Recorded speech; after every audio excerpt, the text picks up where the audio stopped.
The following presentation of the Eric McKenna Project is sponsored by no one.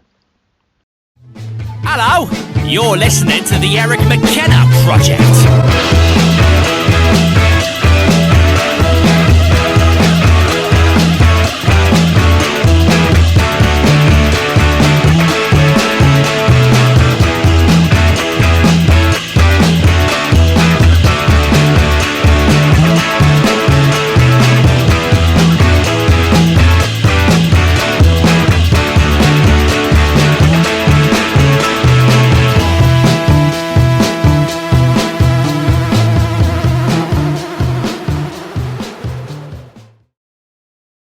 These are really funny people. I'm the least funny person you ever want to meet. It's early, though. Yeah. I don't know. It's 11 o'clock. What's that mean? Comedy doesn't start till like 7? I've sucked down like 2 Yetis of coffee and like listened to every pump up jam in the car on the way here. And Does comedy have hours? Yeah. Oh, we're going, by the way. Well, so we just got. I think it depends on what part of comedy. I mean, it's. Yeah. I mean, it's there. I think if you look at it holistically. Can that be related to the dating experience? Yeah. Do you want a breakfast show / date? What does that mean? you're on your best behavior for the coffee date. Best Yeah. behavior for the coffee date, worst behavior for the bar date. Yeah. Kind of thing. I mean, I don't know anything about. I mean, I date my wife. That's all. The dating game for me. These two are not ones to ask about the dating world. That was so long ago. I've forgotten. Old brain. Once in a while you get jarred though. You'll see you hear a story or some guy lamenting about something. You're like, oh yeah, I remember that craziness. Thank God I'm not doing it anymore. Yeah, most certainly. Hey, thanks y'all for doing this. Right on. Really appreciate it. I gave them fair warning that I'm the least funny person in the world, but I am fascinated by comedy. I don't know how that works. I guess it's because the things you don't understand, you get fascinated by. So to fix that problem, I bring funny people in. Yeah. I hope we're funny. Yeah. We're all on the spot right now. Yeah, there was silence. I got real scared. Did I bring the wrong people? No, you're good. You're good. No, I think it's interesting because your background's in music, right? Mm-hmm. So there's definitely a thread of thinking that musicians want to be comedians, and comedians would love to be musicians. Why is that? That's acting the same thing. It's like that whole triad. They all want to do what the other's doing. Yeah. Yeah.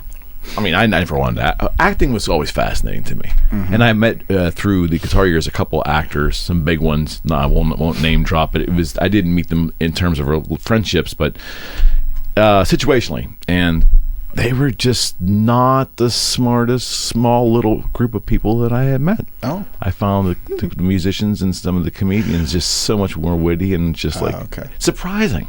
Now, some of the musicians were sometimes maybe under the influence, stoned, maybe a little bit. So the intelligence wasn't very prevalent. That's comedians too. There's a lot of that going on.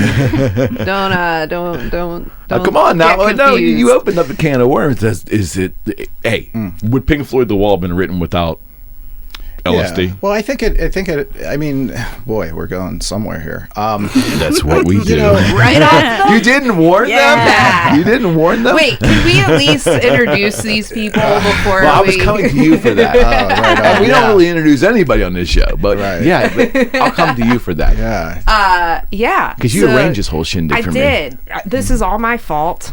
I asked. That's a rather depressing way to look out of the gate. Jason Clark to come and Beth Geatches to come, because without these two, I wouldn't be doing anything that I'm doing. And they are very instrumental in my comedy, and I wanted to share their wealth of knowledge. Well, I'm glad that you're sharing. Yeah, me too. Yeah, it's we thank you, Sarah, for opening a door for us, I guess. Yeah, thanks. Right. That was a weird moment where it's like, there was a little bit of complexity and formality to the show that we generally don't have. Thank you, Sarah. You're welcome. Esmo. Anytime. So you know Sarah from this perspective, right? You got her on the show. I only know this perspective, so I'm dying to know more of this perspective. What you just got there, that's what Sarah will. She's going to be like, you know what? I'm going to take charge right now. I'm going to, and it's in a way that Want to change seats? No, but it is absolutely one of the most endearing qualities that she has. That when I first met her, I immediately was like, there will be nothing that stops this individual accomplishing whatever they want to do. It's true. Hey, right? It's true. Right? Oh, Yeah. my God. So That's why you brought us here, I think she's Sarah. blushing over there. Stop. Tell me more. Yeah.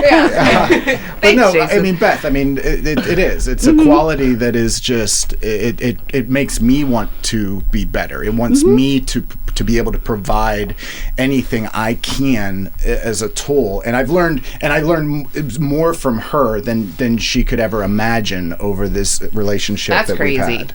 Well, I think that's how it should work. I mean, Yeah. I've learned a whole different perspective of how to go about a lot of different things. And Sarah's been like, that's great to have her as somebody that You did realize last time she was with me, she said she had no idea what she was doing. She was just doing stuff. And that completely still applies. I am just doing stuff and loving every minute of it. Yeah. So, okay, I guess I have to somewhat steer the conversation here in terms of ideas and so forth. I don't know. I'm not good at it, but we're going to do it because it's all conversational based here. Didn't you tell them anything? Jeez. No, it was good. That's the way we want to be. That could be good. That could be good. Yeah, no, I didn't really. Just show up. Here's Beth the was address. like, "Do we need talking points?" And I was like, "No." That's the best part of the Three team. people in comedy, they want talking points. That was Like, the how best. would that work anyway? Just You wouldn't checking. adhere to them. I mean, that's I just would give them Beth. to you, but you would never. Yeah. You would never use them. That's just Beth's Yeah. personality. Beth's like the organizational machine behind Yes. everything. So. Yeah, it's true. How much of comedy is on the spot improvisation? Generally speaking, because again, obviously, I think the public is very familiar with your quote unquote, hate to use this phrase, most famous five, right? That's out there in society today, and they go and they do a Netflix special, Amazon Prime special. You know, it's kind of scripted and it's a show. But that's not, to me, that's not real comedy. That's more of a show. It's a presentation for the. I mean, are you talking about stand-up? Yeah, we have to break comedy into okay. That's the thing. Like when you sub-segments. say comedy, it's an all-encompassing Yeah, it umbrella. is. Like there's so Well, much I more wanted to do underneath that, that. maybe. Yeah. You know? and you have pretty much all of that represented between the three of us as far Right as on. the different forms. With both stand-ups have both done improv as well, and then Beth is a improviser and a theater actor. So that question is like, how much is improv? Well, do we want to talk about stand-up or? Because improv is 100% improv. We'll start with Beth. Yeah. Yay. Well, improv is 100% improv. I did not. I couldn't have imagined that. Wow. Yeah, but I mean, I also like produce with Sarah, and we have like a variety show. So and that has like stand up and improv and all sorts of like Nebby sketch Neighbors, bits. right? Yes, Nebby Neighbors. And like producing an improv or variety show takes a lot of work on the back end to make it look very good. Oh my God, yeah. So yeah, I think I counted up the hours that we spent in rehearsal last year, and like it was I wanna so know? much. No. Yes, I do. How many hours? How many hours? God, I think it was like we had like 50 Nebby Neighbors like meetings, just us. Okay. From like counting through, That so sounds like right, at least yeah. 100 hours. And this is last and this year. is in preparation for how many hours in preparation for one show? And and obviously we're talking online virtual because that's where Yeah. it started. And then the transition to making it a live stage production. Are they different? Do you feel that they were different completely as far as the hours needing to put into each part of it? Yeah. Yeah, and especially because like there was a difference when we were trying to figure out what the show was in the beginning versus like we were trying to make it into a product we could duplicate. Yeah. I mean, every time and make it definitely, easier like, each time. there have been multiple shows since we started that Beth and I both were like, this is somehow getting easier. Yeah. But there's still different challenges involved. Like, for example, The show that we have coming up in March, I have already spent 6 hours on the running order and it's not even done. So like eventually hopefully it will be finished and I can give it to Beth and she can do her magic.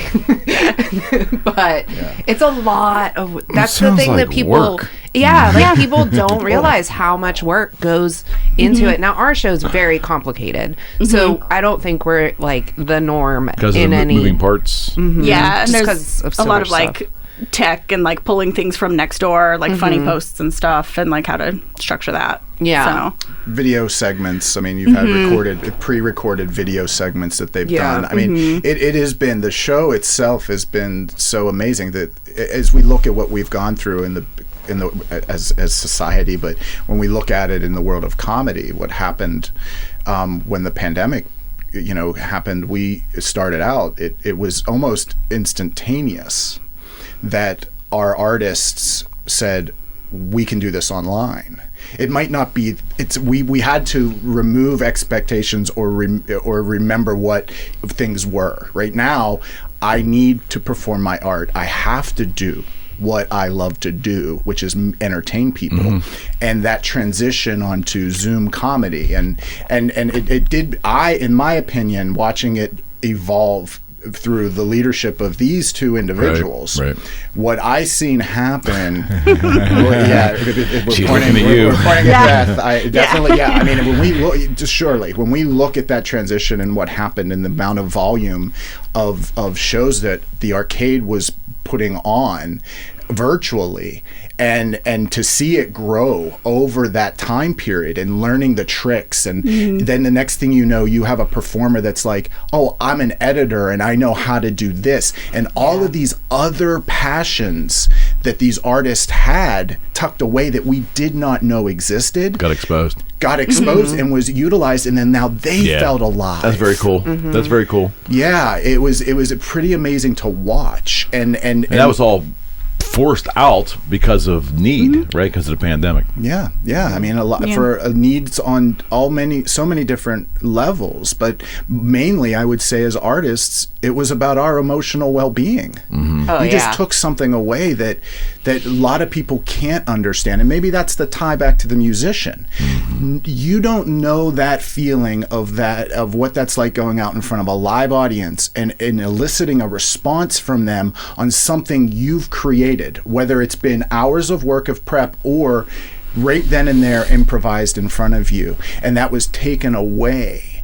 And so, as emotionally unstable individuals as we are to begin with, for choosing to want to do this, now you've taken that thing that validated us.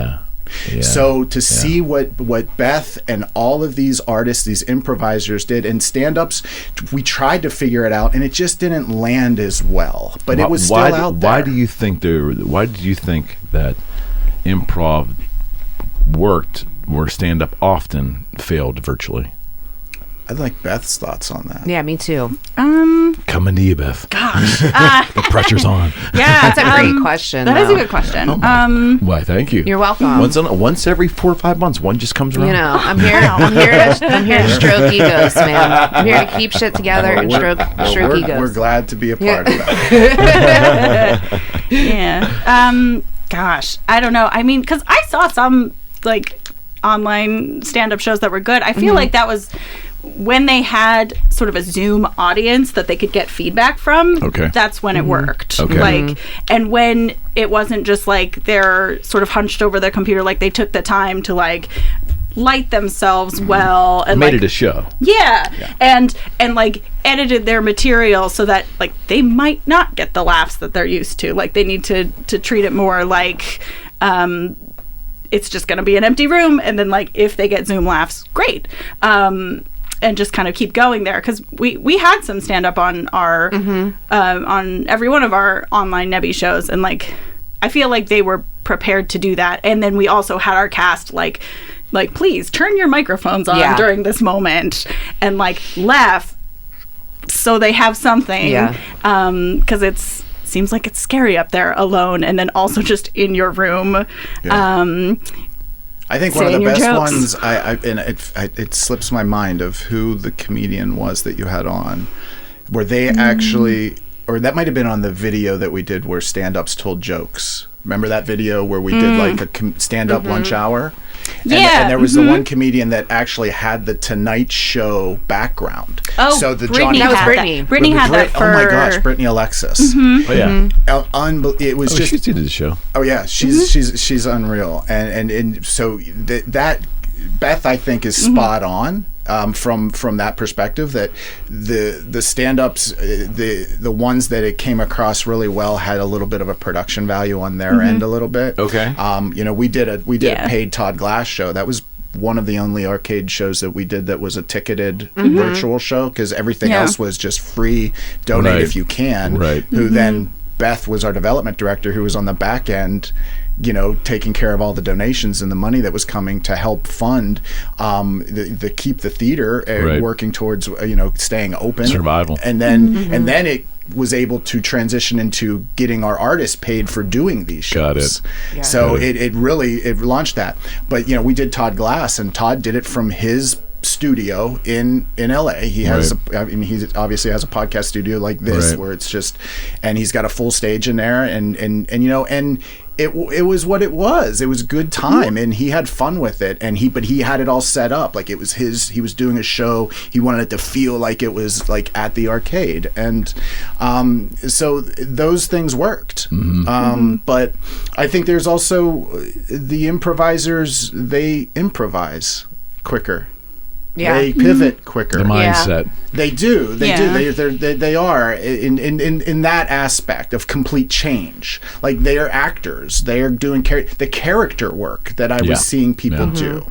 That I never seen them do that before. So the improvised side of it, and just being very actor driven, allowed for that to translate better to the public, I think.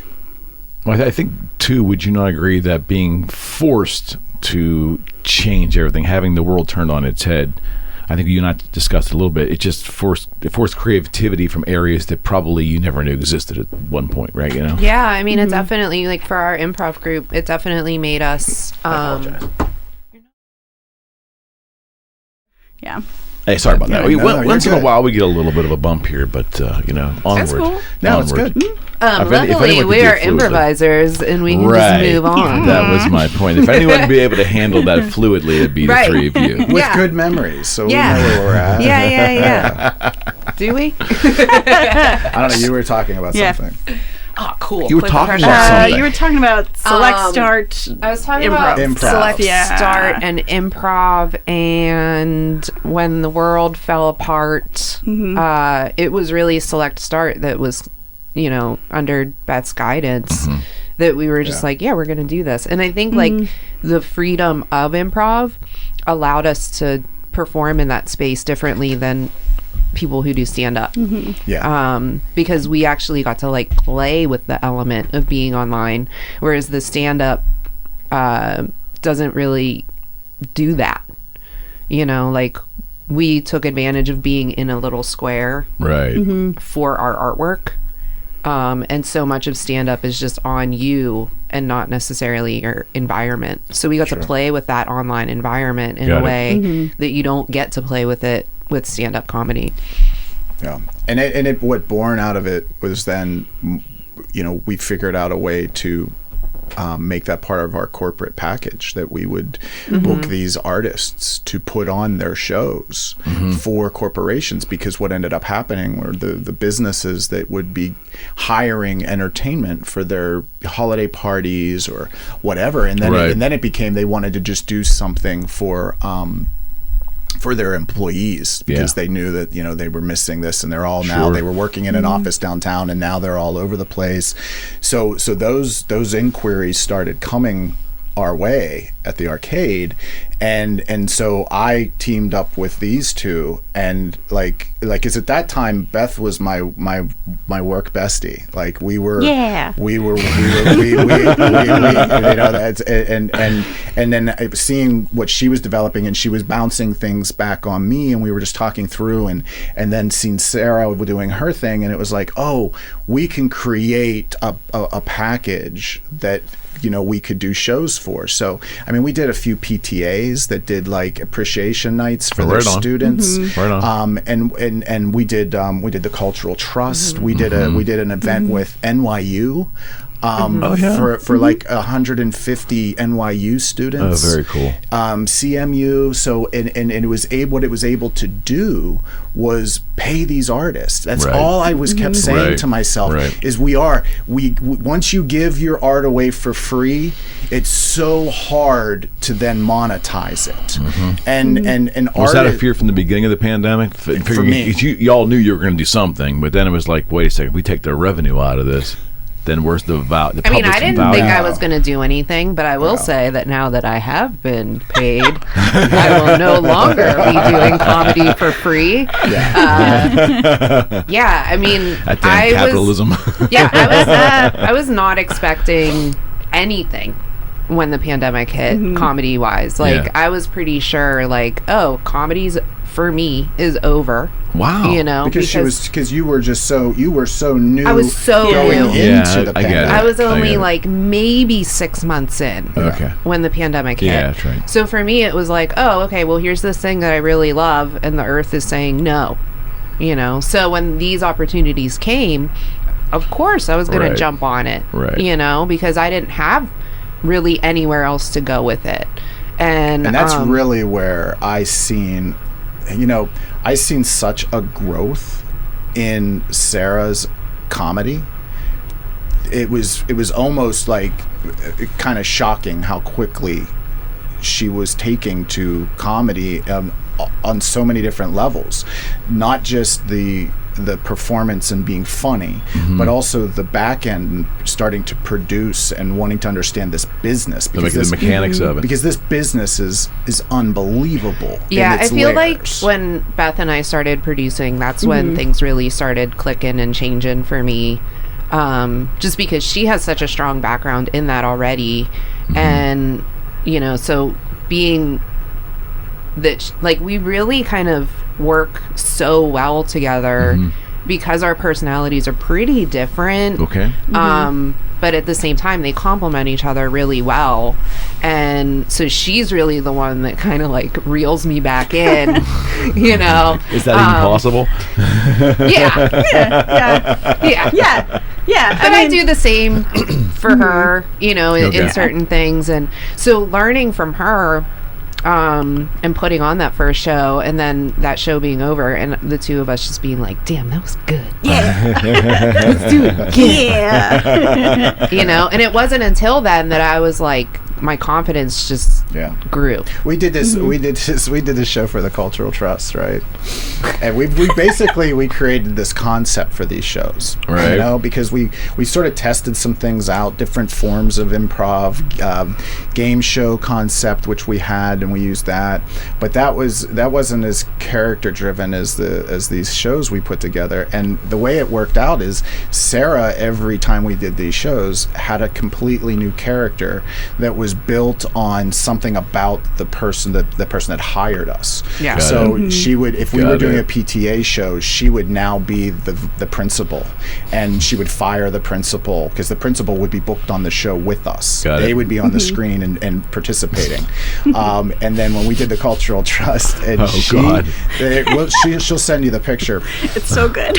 She was now took over for Kevin McMahon, the CEO of the Cultural Trust, and she was Andy Warhol's cousin who Sandy Warhol. Sandy Warhol. And she looked exactly like Andy Warhol. It was ridiculous. I can see that. And those were the moments where I was really like, okay, Sarah's got she's this got is it something down. different. Yeah. But that was the driving force. I mean, when you looked at it, it was all about, I don't think that when you asked about was, the thought of the loss of the financial thing as an artist. No, I think for certain aspects, I mean, we have friends that are professional comedians, like that's what their career is. Right. And and we were watching them lose their 100% of their income, and losing the ability to travel the country and go perform. And then when those things kind of started popping up throughout, especially the Midwest and the South, where clubs were starting to open and stand-ups were then being challenged with making a decision, right? And some were making each one of them had to make a personal decision of how they were going to continue back into this, if they were going to be able to, and it allowed for some people that got back into it a lot quicker than others, and it was a very weird time. But for local artists that this isn't their 100%, the comedy's not their job, just to do the art, it was really about I just want to be able to do it. Well, yeah, the passion you all had for it. that was still burning there, and they had an outlet. And then for me, it was about the money. For them, it's always, if we can focus on the artists, and make sure that they're being taken care of the best we can, of what tools we can offer, then that's all I wanted to fight for. So it was so amazing to see it be able to come about through the minds of Beth and Sarah, and be able to develop what we did. I've sat since the pandemic. I sat with a bunch of comedians too before the pandemic. 19 was a fruitful year for this podcast, and then 2020.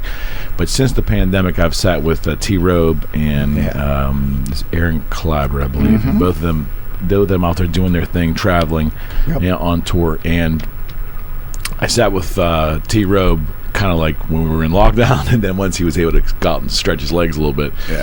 And he even said, he goes, you'll probably see a different person in me now. I'm back doing what I love to do. But man, there was I had that fear. Like, like everybody had a fear of the unknown, but in your field, entertainers and creatives in general, I think from my observation, really had a fear of I think you and I talked about it a little bit, like what is humor going to look like in a rather humorless society at the moment? Now, in saying that, are you seeing things, as we sit here today, we don't date the shows, but early 2022, are you seeing progress toward normalcy? Are you feeling it? I don't mean your day in, day out. I'm talking about in terms of folks wanting to get together, socialize, laugh, have a good time, something close to what we experienced before this mess. Not close to it, but it's definitely it's happening. It's happening. It's improving. Okay, but well, it's just a start. Yeah, it is. That's all we can hope for. Audiences have they've been amazing to come back to, for certain. It's a lot about the artist's comfortability and making sure that the artist feels safe in a venue locally. You know, and I think that when we look at the stand-up side and we look at the improv side, we're talking about a singular sport versus a team sport. Absolutely. So there's a lot more factors within an improv team of feeling comfortable to be able to work together again. So that's where there's the bigger difference. There's definitely a big swing. Like we could honestly book probably 2 shows a night for 7 days a week of just stand-up shows. Yeah. I mean, not saying that it's going to be the most quality put shows, but they'd probably be pretty damn good. But there's just a lot, because you can handle it's just 3 people on a show, just 4 people. And so I think that's where we're more looking at the artists coming back and seeing them feeling comfortable doing what they love to do. So and I think the improv shows that you have been booking at Arcade, haven't those been like smaller teams also? Yeah, just smaller teams. A lot of concept stuff. I think you both there's been that influence. I think we've seen that coming off of the virtual stuff. That a lot of these concept shows are coming. People are using technology more. Even in stand-up shows, they're sort of putting some fun pieces into them. So there's definitely back up a little bit here, because you're losing me. What do you mean by concept shows? Generally speaking, what does that mean to someone like me? Okay.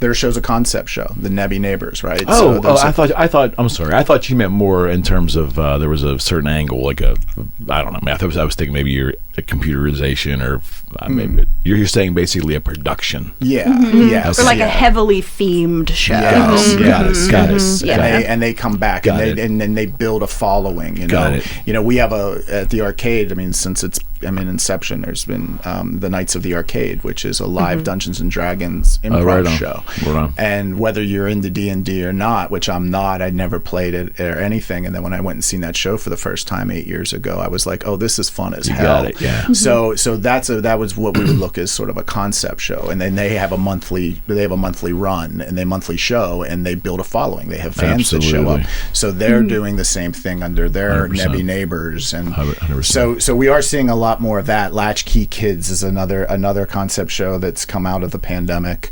There's just a lot of those different things, and I think it's folks that were like, oh, we can put this into our stage show relatively easy. Can be as exotic as they want it to be or difficult, but we're seeing a lot of that out there when it comes to the improv side. So we're hoping that as we get closer and closer, better and better, we improve more. And you think people are getting more comfortable getting out and socializing? I can tell you that I still am gorked out by big crowds. Mentally, I'll share that with you. Mentally, I'm not quite there yet.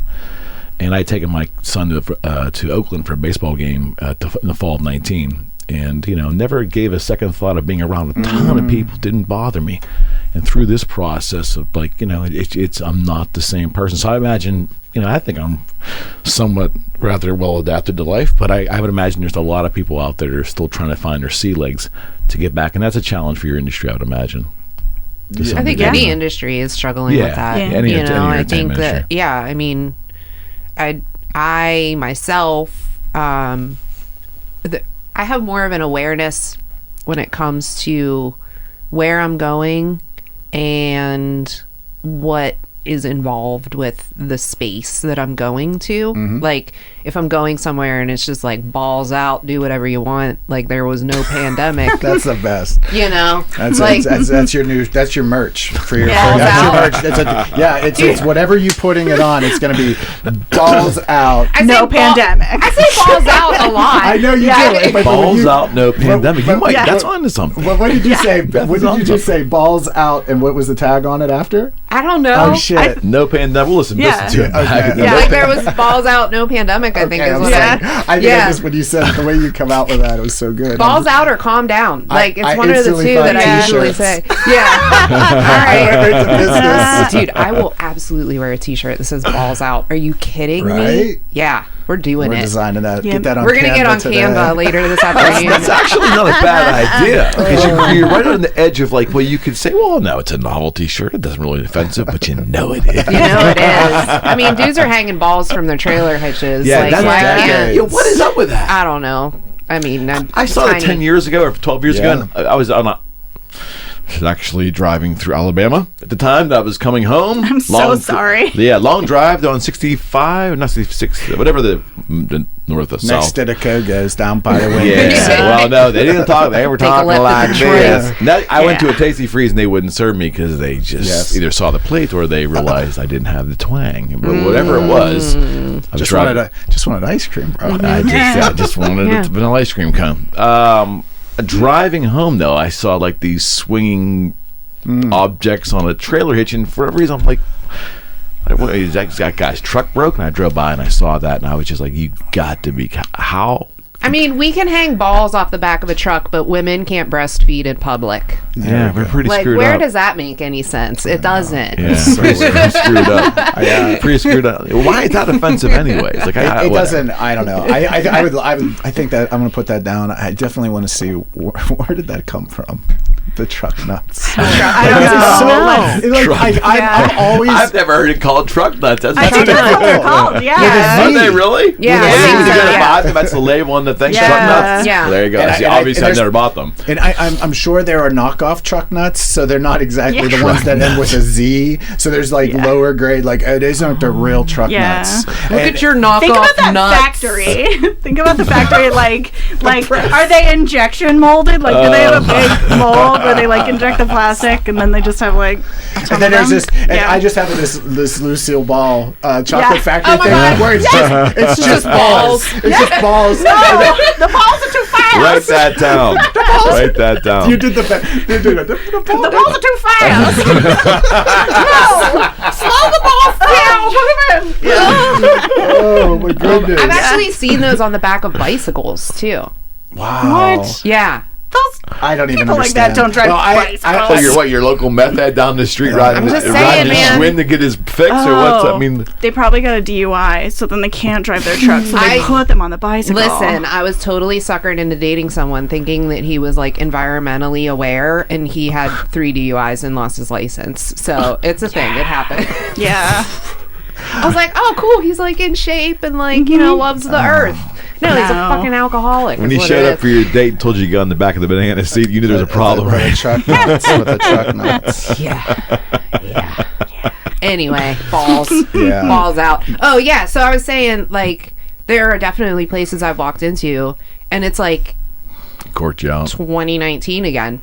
You know? Yeah. Those places make me nervous. Yeah, that's kind of where I'm at. Yeah. But then there's been other things that I've gone to that I'm like, okay, people are being respectful and I struggle like in the pandemic saw me give up alcohol, so that was another whole dynamic. Now I'm not in the places that I was pre-pandemic because there's booze everywhere. Yeah. You know, which it is what it is. But going into a bar I would have frequented prior just for socialization, I'm kind of gorked out by that. People sit at bars, they're at the bar, they're getting cozy, whether they're drunk, whatever it is. But we tend to, that's an area that still.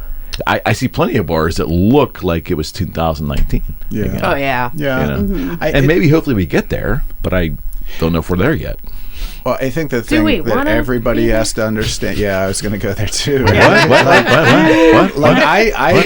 What are you hiding from me over there? I'm all for not being back to 2019 shoulder to shoulder, sweating, watching watching a concert. Like, and that's a personal choice. That doesn't mean that it doesn't happen. So I think the thing I've said to everybody, because I've been managing crowds now during this pandemic, like whether it was the outdoor stuff when the pandemic, when we did 42 outdoor shows, we were the first to come out and do live art in person in the city of Pittsburgh, and do it in a way that we felt represented our artists and represented our organization, and did it in a professional way, and so we were able to do that, and then making the transition back inside, and so I've been with this and sort of rode this wave of watching it, and the thing I say to everybody is, whenever you're good and comfortable, then it's right. Don't feel that what you're feeling is wrong. What you're feeling is what you're feeling, Right on. and only you get to determine your comfort level. And yes, I understand FOMO. Yes, I understand you want to get back out and do these things. Tiptoe into the water. Do what Sarah said. Find a venue that you feel comfortable with. Find a way to get whatever. We talk about normalcy. Like, stop thinking about the way things were. Build the now. Yeah. Yeah, that's good philosophy.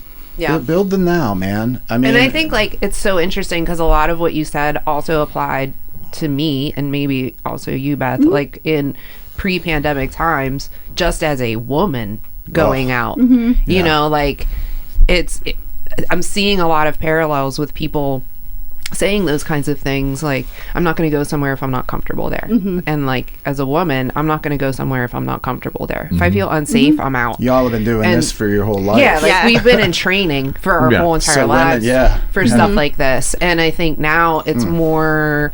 What a great point. It's more on a global scale, and it's also talked about a lot more, but just in a different fashion. But when you start thinking about it in those terms, like, we've been doing this forever. Yeah, I remember making a joke. Don't sit so close to me, like, back up in line. You don't need to be up my ass with your receipts. Like, so I feel like now it's more global scale and across all genders. And before it was just like women talking about it on the low, at home. Yeah, I remember making a joke, like, when it was like, oh, things are opening up a little bit more again, and we're going to start seeing, like, those casual friends again. I remember being like, oh, so-and-so won't be able to hug me when they see me. Yes. Because we didn't really ever have that kind of relationship. Yeah. They just always hug everyone that when they see them. Yeah, like really allowed us to like be more strong in our boundaries, I think, in a way that we didn't feel empowered to be before the pandemic. That's interesting. And like now, like I have no issue telling a man to back the fuck up when he's too close to me. Yeah. You know, but before 2019, I would have been like, excuse me. But now it's like, you better fucking move. Yeah. I don't want to smell your breath on my neck, okay?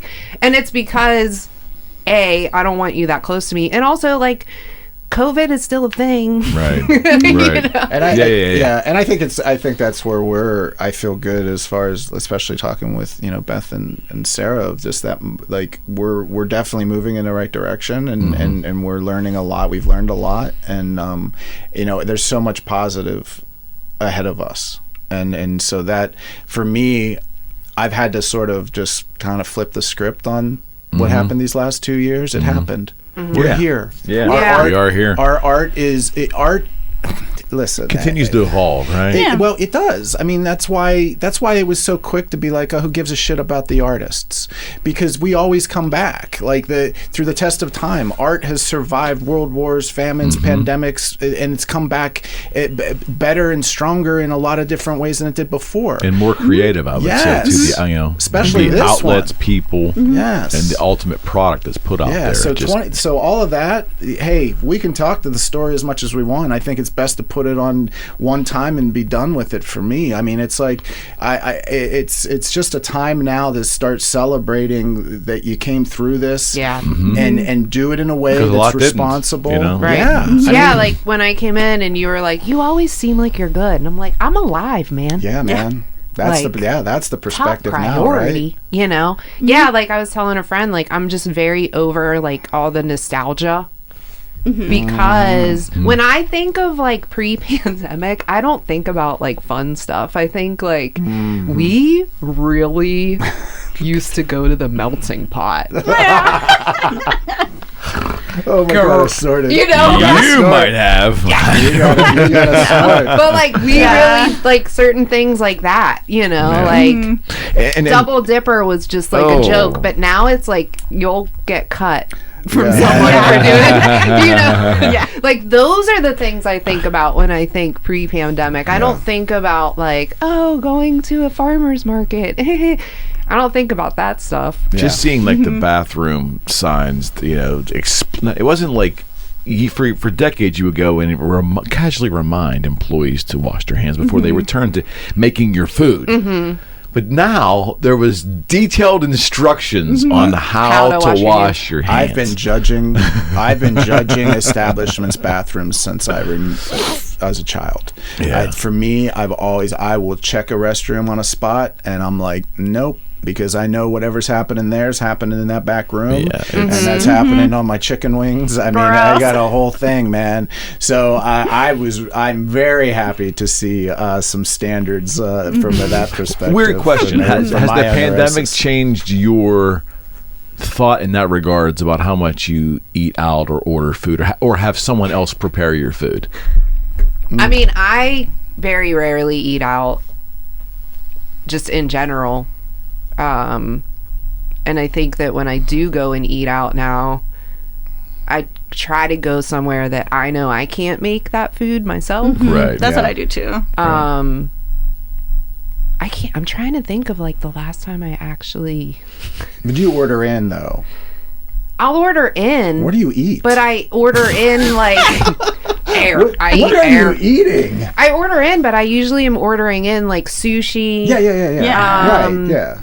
You know, bougie like as fuck. Look at you.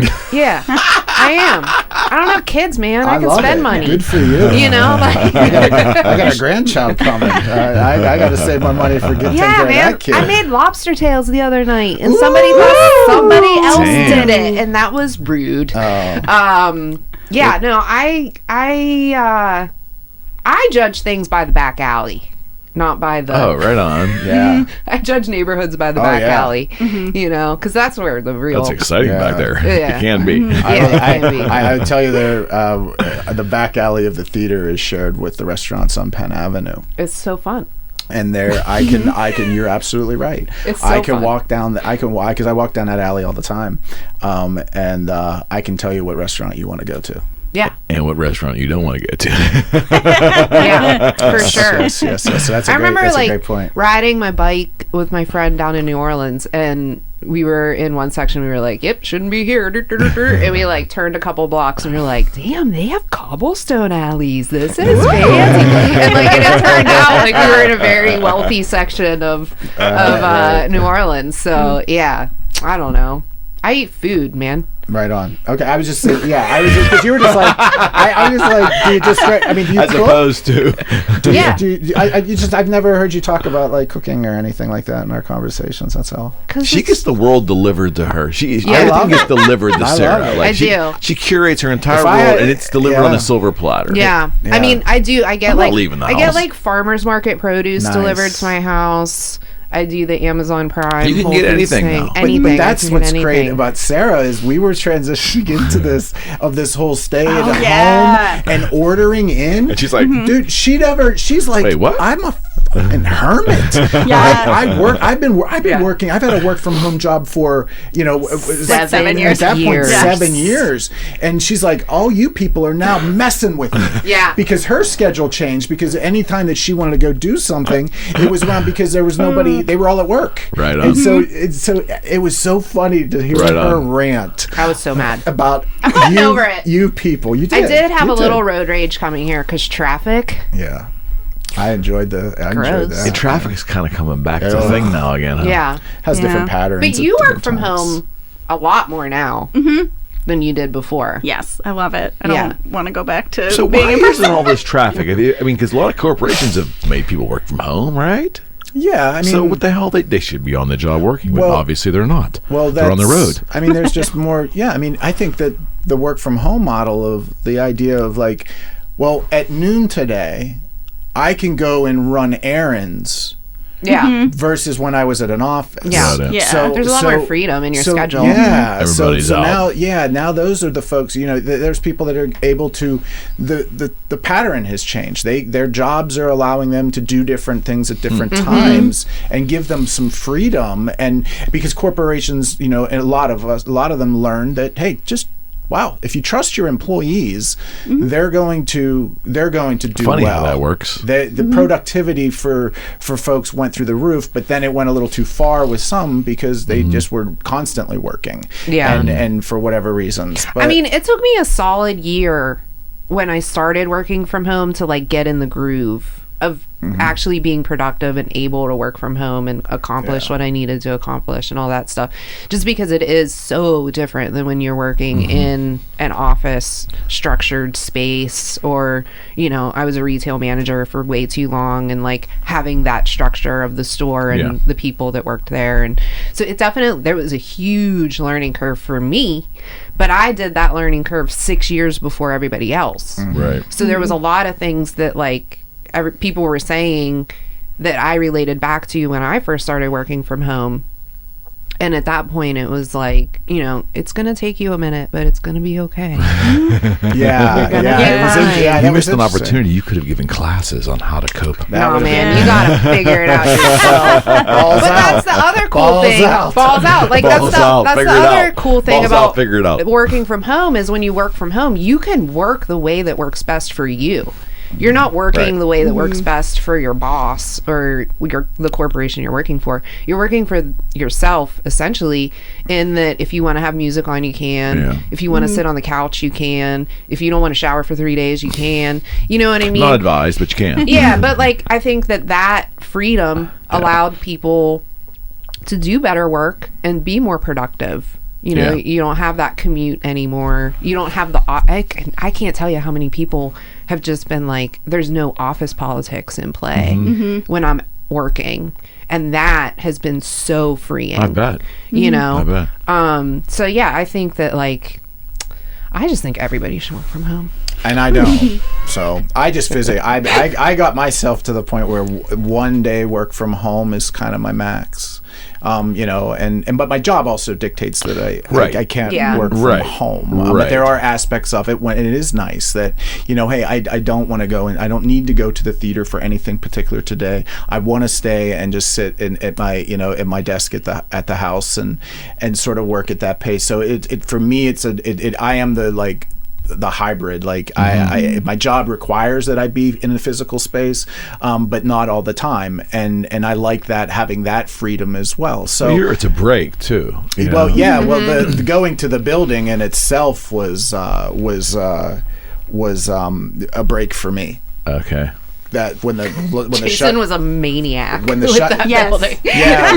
When that happened, it was like I sat at home and it was like for the first 3 weeks, and I'm like, this can't happen. We've got a building that's sitting there vacant, and this is a great opportunity to go down and paint every surface, every single surface. It looks beautiful. It's gorgeous. I mean, it's because we were going to reopen in 3 months, right? When it started. That we're going to 3 months, and not for this episode to be the COVID episode, but I mean, I think it's the journey, right? And it was absolutely, man. It was like, go in there and let's get this thing looking brand new again. And we were only 3 years old at that point, but you get the building in itself tells a story of comedy and it's their home. It's their home. It's their art. These artists. It's their home, man. Right. And so going in there, and I'm like, I'm going to paint every room of this building, every bit of it. So when they come back, right on, this is their brand new place. So I got 3 months to do this without any other traffic. Me just locked in and doing it. And where'd that 3 months come from? Because initially it was 2 weeks, right? Well, we knew, we were after the first 2 weeks, and then it was like, okay, I think it was more of an internal kind of I was gonna say Arcade definitely had some insider tips. Okay. Well, tips. We have a lot of scientists. Yeah, it's true. Yeah, I think it was the end of May deadline or something that eventually got public of things will be okay June 1st or something. Yeah, so but not knowing that I could have painted one room a month and some rooms twice, to get ready. But that's for me, it was about keeping my sanity. It was about the busyness too, probably. Right? Yeah, I'm not a sit. I can't. I gotta go. I'm wired that way too. I gotta go. If I'm sitting in the house for 72 hours, man, I can't. I love my house. I love my family. I love everything about my life. Yeah. But I got to get out and see the world. I got to go and see things. And it was interesting to watch it, especially downtown. Yeah. And watch downtown progress. And being a Pittsburgher my whole life, growing up here and being just in love with the city of Pittsburgh, seeing our city as a child in the 80s that my grandmother worked downtown as a cleaning person. And she would take us to the city, and just seeing the city then and remembering it as a child in the 80s after the steel mills and everything, and just how bleak and just scary it was. And then seeing it as I was into high school, and then we would start sort of coming down, but it still was a little bit we're not going to go there. During the Renaissance too, remember that? Yeah. Caligiuri's Renaissance too. Yeah. And then it was really when Tom Murphy came on board, and a lot of stuff Sophie Masloff had started that started to really focus downtown, and making it a cultural district, and so to see that transition and then see where it was, as we moved into the new building and watching comedy just explode. Look at the landscape of comedy in Pittsburgh right now. I mean, you don't date these things, but this will air probably before these shows come. There is so much comedy coming to Pittsburgh. Venues prior to the pandemic, you could go see comedy at the Arcade Comedy Theater. Unplanned was there. Skit was there. So that was taking care of your kind of your improv fix. We're obviously doing both. Right on. And then you had the improv. Right, and then you would have Jerry Seinfeld would come play Heinz Hall, or somebody would come and play the Benedum. Now you're seeing just every venue Carnegie of Homestead, Carnegie of the Carnegie of Oakland. Right. In one night back in December, we had in the city of Pittsburgh, you could have went and seen Taylor Tomlinson do 2 shows in Homestead, both of which sold out at 850 seats. Wow. You had Eliza. You had Eliza, who was in Oakland, and she sold out over there. And I don't know what the capacity was there, but it's bigger than 800. And then you had Tammy Pescatelli at the Improv, who sold out her weekend as well. Right. I'm sitting there watching Taylor Tomlinson and knowing that this is happening in our city this night, and I was like, "Holy hell! What is going on in Pittsburgh? We've Right hit on. this thing." Right on. And now, in September, you're going to have John Mulaney at PPG Paints, and 2 days later, Chris Rock at the Benedum. I have to get those tickets. I just remembered. I didn't get them yet. I have to get them. We'll figure it out. So, what we're It's a smaller hall for him, right? for which one? Rock. You don't think He does all kinds he of could do stuff. PPG, couldn't he? Yes, but I think that comes down to I think that comes to a personal preference. Right I on. think I think there is a lot of that. You got it. There is some level setting that happened during it all. I would too. imagine. You know, sort of like I would imagine. like you know, the folks that, and they're still, you're going to still have your arena performers, right? Yeah. You know, Gaffigan's about to do his second PPG. Right. I went and seen him but the last time he was at PPG, right? But he also just played IUP in their 2,500 I feel like seats. comedians are much more like relaxed with that than musicians There's are. no Like question. I think like once musicians hit No like question. festival level, arena level, I they can stay tell you there. firsthand that's the way it is. Yeah, but I think that like with comedians, like when we do comedy, I always feel so much better upstairs because it's so at the arcade. intimate Yeah. at the arcade. Yeah. Because it's so intimate and the energy is just completely different than when you're in a larger space like at the Improv. You do perform different. Yeah, gotta you perform different. And I think too, like depending on where your jokes are at, you know, you might want that smaller, more intimate space Yes. to work stuff out. As opposed to when you're finally paying the $150 per ticket Yeah. to go and see the show. She's talking about the process, right? Like Yeah. that also plays into it. Okay. So when you're going to see these comedians, the Taylor Tomlinson, you're seeing Mark Maron's coming. Yeah. Okay, generally what they're doing is they're building their hour. Yeah. So Like going back to where you were saying, Yeah. like how much is improvised? Like those smaller venues, I say at least for stand up, are way more improvised Oh, I than would what you imagine. see on Netflix. I would imagine. Yeah. So what they're on a tour. So you see them on tour. I seen Taylor Tomlinson's special that's coming out on the 8th of March. It's coming out in March. It's already out or whatever, however you want to date this. But I What is today? I seen that in December, and it was about 75% of what I'll see on Netflix. So, but I would love to see Got it. stop 1 on the tour Right. and stop 20 on the tour. Yeah. Like that's to me as a comedy nerd. Like I'd love to go see Mulaney in Columbus Got it. in like May, and then see him in Pittsburgh in September, and then see what that special looks like. What's evolved and Yeah, I mean, so changed they and- use that. I mean, Seth Meyers did that. Seth Meyers hadn't put out a stand-up. I don't even know if that was maybe his first one. And he put out a great stand-up special in 2019, I think it was. Okay. And we seen it at Homestead and seen what he put on Netflix, and it was like, holy hell. The process of comedy, and maybe that weans us back to the musician, right? Yeah. The musician, the creation from nothing, the creation from a chord, from a beat.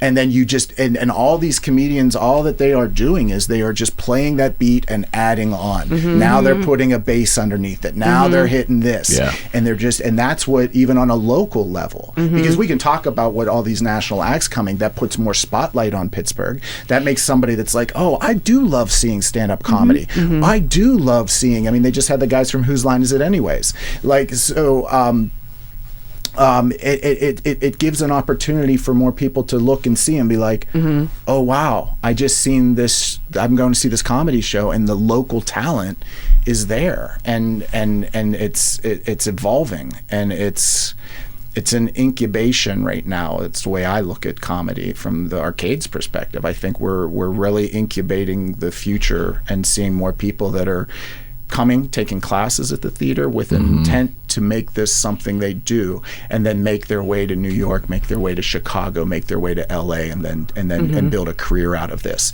And I would tell you that that's more prevalent now than it was before. Let me ask you all about your thoughts on venue. With musicians, obviously, you know, the goal is to, when you start a band, for not everybody, but a lot of folks, is they want to be famous, they want to hit it big. So the very few that get there, invariably, when they reach that apex, they end up loving to go back and start playing smaller clubs again, because they're getting something, the vibe, they're getting some, whether it's a different kind of adulation, whether it's a different kind of feedback. And many will ultimately say that that is what it really was all about for them. The success propelled them to a more orchestrated, more cookie-cutter performance in front of big audiences where there wasn't a lot of interconnection. Is it the same with comedy? Because I would imagine if you had the fortunate, let's just say someone played a big 3,000-seat hall, or maybe 18,000-seat hall, they're going to they're coming to see you, they're paying hefty money, they're going to kind of clap for you anyways, right? They're going to scream your name. You could probably go up there and fart and they're going to be happy about it, right? But if you're in that smaller environment, you can see the faces, you can see the reaction, you can work the room if that even is a thing. I mean, you know, it's part of your act. I guess my point is, if there was a point to this, it's like, is it the same, do you think, with comedians? Would they rather, forget the money aside, would they rather be playing a smaller, intimate hall? Is that a better comedic experience for them? A laugh is a laugh is a laugh for me. Yeah, I think it's individual, right? Yeah. Like I think that what we find now is like everyone has their own reasons for wanting to do this. So so setting what their personal thing is, and I think that it mirrors music in some ways, but it's a personal thing, I do believe. Beth? Yeah, I mean, I know for me, like, if it's a show that I feel like I've never done it before, I've never done this type of show before, I don't think it really depends on the crowd size for me. Just like, I want like an energized crowd, and it is a little easier to feel like the energy of the crowd if it is a smaller space, or like the upstairs theater at Arcade is, you know, you can really like see everybody in there, and downstairs, like, it'll suck sound a little bit, like you don't get as much feedback. So yeah, having the feedback is really nice, but just in general, like, feeling like it's a new show, that's when I get like the butterflies of like, oh wow, like, because I've been doing improv for like 20 years, and if it's a new project that I'm like, oh, I don't know how people are going to respond to this, and I really want to try out this new improv game or something, or this new concept, or like we have this new thing we're doing for Nebby, I think that's where the excitement comes from. So that's probably where the stand-ups or the musicians that are coming like back to their new, like the smaller venues, that's probably some of that feeling of like, oh, I just get to be myself here and figure that out. That's a good point. I think the way you put that clicks for sure. Like, it's definitely way more about the material than the size of the audience. And you could have a bunch of people and nobody laughs, you know, or you could have 5 people and nobody laughs, but like, but 3 people that laugh really hard and they're like so excited. Like, I've done some tiny shows, and like, if they're into it, great, it's the greatest show ever. And I think that, and there is like that's where it does get into some divide of philosophies in a lot of ways between the two separate parts of comedy, you know, stand up versus an improv, and there's just a different thing. I think that a lot of times it's like, if we're doing a show and you're on this show and you only sold, you know, it's light, it's a real light house. A lot of times on the stand-up side, you sort of take that as like, you know, it's all about draw, right? Like, as you grow, you want to draw. You want to be a draw. That's how you set your price as a comedian coming up. You know, if you can draw, then you can demand a little bit different than someone that's not drawing. So it's but on both sides of it, I mean, if you're booking a gig and and we got to do some gigs at the Greer where we did improv over there. I know there was an excitement amongst the improvisers to get to play in a bigger room, potentially in front of a bigger audience that they would at the arcade, because it's a bigger venue. Right. So there's definitely, that's fun for me to see that excitement for improvisers, especially because there's only so many rooms, there's only so many stages that are putting on improv, and it's definitely something that needs to, and I mean that's part of our mission, right? Like to just continue to grow and elevate comedy in Pittsburgh, and improv being able to start getting on bigger stages and being more understood is very important, because these are very talented individuals, and what we've also seen is a blend of having stand-ups that are also improvisers, and there's breaking down that weird divide that's existed for forever, that the way that We'll talk about that divide. So there's a definite, the improv versus stand-up. Yeah, it's not exclusive to any market. It's what has happened in the way it's been forever. I mean, stand-up is arguably, it's older. It's been around. It's been an established form of comedy. Like actually with a title, whereas improv is rather new, and we can sort of trace that back to Second City and Chicago and those things. But that aside, there's the one person, the stand-up, and they're looking across, and then they're about team concepts. So they don't necessarily, they're like, well, they're just making things up. Well, that's the uneducated side of somebody that doesn't look and see. Well, I would challenge you. Right. Step across the aisle and try to understand what they do. And what you'll find is, as a stand-up, it will help what you do on stage so much. When I started doing stand-up, it's been 8 years now.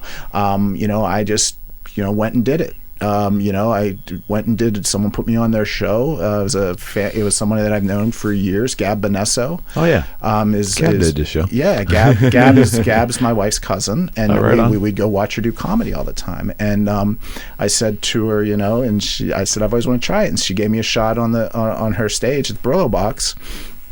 And I found that after I was doing it for a shorter period of time, within like the first year, I felt like a robot. In the arcade, I'd already been going there as a volunteer, been going there as an audience member, and then I said, well, I think I'm going to try an improv class.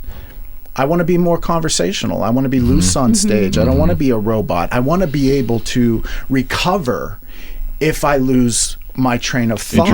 Interesting. And that is a muscle that a stand-up needs to work out. Like the idea of crowd work, you said engaging with the crowd, or those types of things.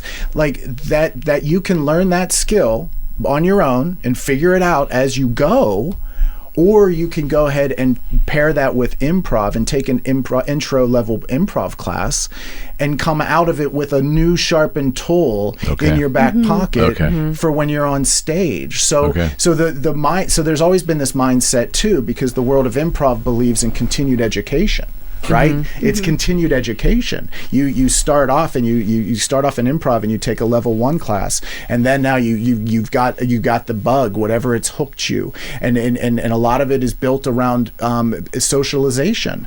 That's a key component to the art of improv, is that what draws people to it is they want like minds. They want to work with people, be with, hang out. Maybe they need some new friends. Maybe they're looking, maybe they're new to the city.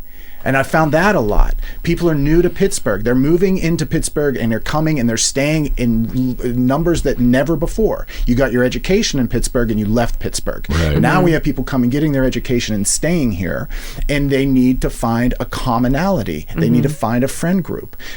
They start doing improv. So then you go next level. You keep taking these classes. There's workshops. Then get cast on a house team. Maybe you're on an indie team, and you're just in this ecosystem of improv, right?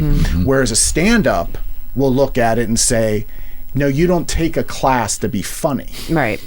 And that's I heard that before. Absolutely. And you know what? I respect anyone that says it, because some of the people have said that. It just, okay, I get it. But I will point to a lot of different scenarios. Sebastian Maniscalco. Are you aware of Sebastian Maniscalco? Sebastian Maniscalco sells out 4 nights of Madison Square Garden. Yep. Track back his lineage and when he started. He took a stand-up comedy class at the Comedy Store when Mitzi's daughter was running the comedy class.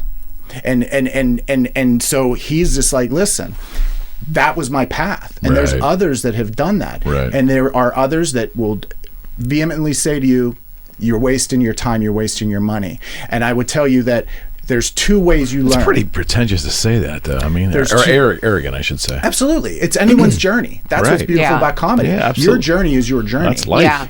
I didn't know anything about comedy when I started comedy, and being told to go and take an improv class was the best advice I have gotten. Probably still, because of all the things that Jason just said. You know, like, it gave me extra tools, but it also gave me a community, and it it gave me networking and all of that sort of thing that I wouldn't have had I just started going to open mics by myself. It would have been a different kind of networking, you know, but like hooking up with these two and really learning the behind the scenes was something that I would not have gotten had I not gone and started taking classes and started interning and really like immersed myself in that world. And I think that it's that I am seeing a change in that more stand-ups are understanding what improv is and how it can benefit them in the stand-up world. And I think too, there's this there's somewhat of a lack of acknowledgement that comedy is an art form. Really? You know, I think that like, give people me are. an example. I think people are very much like, "Oh, you're funny. You should go do stand up." It's like, yeah, you're funny at the dinner table, you know, but it's a whole different ballgame when you go up and you're on stage and you're throwing jokes and they're not landing, and how do you recover from that? And that is where your improv background plays in, and that you can pivot and you can tailor your jokes to the crowd and kind of get a feel for the audience. And I think too, by me going through, I don't know, I think I took 2 or 3 classes before the pandemic, but then also taking online workshops and learning about like writing and different writing exercises. And you know, it's the same thing. Like, I have a graphic design background. It's the same thing as when I went to school for graphic design. Like, we started with painting and color theory, and then you moved up and you learned about all the Adobe applications and Photoshop and how to manipulate and how to create layers, and it's the same thing with music. It's the same thing with comedy. And I think that in Pittsburgh, at least, there's a lack of acknowledgement that, hey, this is art. This isn't just somebody being funny. There's more to this that you don't see. I'm sorry. I think Beth, I mean, 20 years, you know, she's been an improviser. You've taken, I don't know how many class hours. A lot. Right? I can imagine. And knowing Beth, and Beth is always continuously learning. She wants to learn. She wants the structure, and she wants that, and sharpening those skills. But, you know, you never stop learning. That's what's beautiful about it.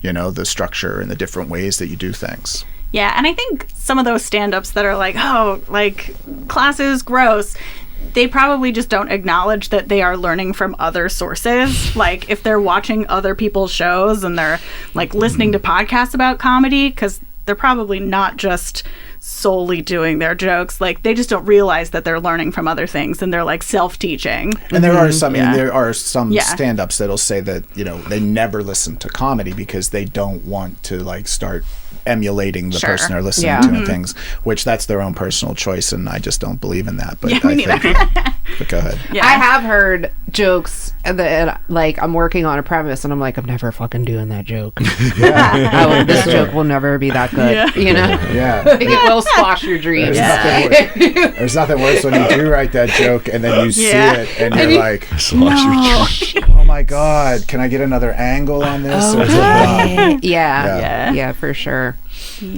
But it's the way to look at it is, how did you learn how to swim? So you got two choices. You know, you get thrown into the deep end and you figure it out, and that's called an open mic. And sometimes you go and you take lessons and you learn how to swim, and they give you the basics, and the rest is on you. And it's for stand-ups. I just sat and taught a stand-up class last night for Suzanne. Suzanne Lawrence is our stand-up teacher, and so is Brittany Alexis. They do alternating sessions, and what they teach and what they are putting out is their material. They are putting out not comedy material. Right. They're putting together. 100%. So what they're giving to them is like, hey, here's what I've gained in knowledge, and here's how to write a joke. Structure. Those things exist, and teaching someone about structure. Well, that's tough with creatives in general. Structure doesn't really. It's personality types that they're not endeared to that. Sure. So if you can find a way to do it and make it enhance the creative process, right? I mean, it's a win. Yeah. It's a win. And not everybody's taking a class to be the next Beth Geatches or the next Sarah Morgan. They're taking it because this is something that's going to help them with maybe presentations at work. Sure. Yeah. And that's 100%. There's the numbers that are coming out of academy classes, as far as who's staying on and who wants to do this art more. It's gotten a little more balanced, but it still skews in the person that just wants to experience something. Yeah, I feel like so I'm teaching the current 101 class right now, and I did the previous one as well, and like there's so many people when I asked the first day, like, why are you here? What do you want to get out of this class? There's so many people that are like, I need friends. I need out of my house. Wow.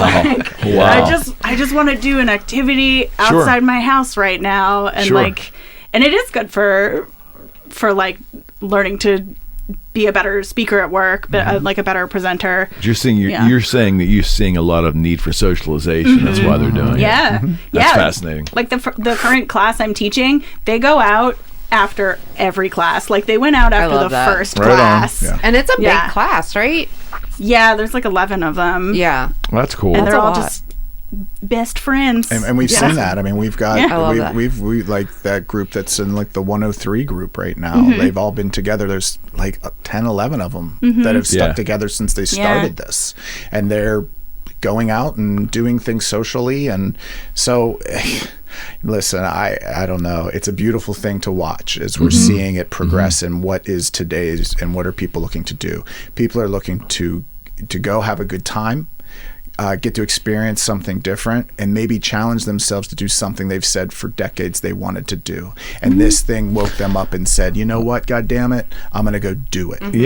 I think that's been a positive part, if you can say it's a positive part of the time around the pandemic, is people reassessing their lives. Not everybody, but some. What's important? Your happiness. All right, so I'm going to ask, we're going to get out of the box here for a second. I'm going to ask the three of you your own interpretations about this simple question. What do you personally love about comedy?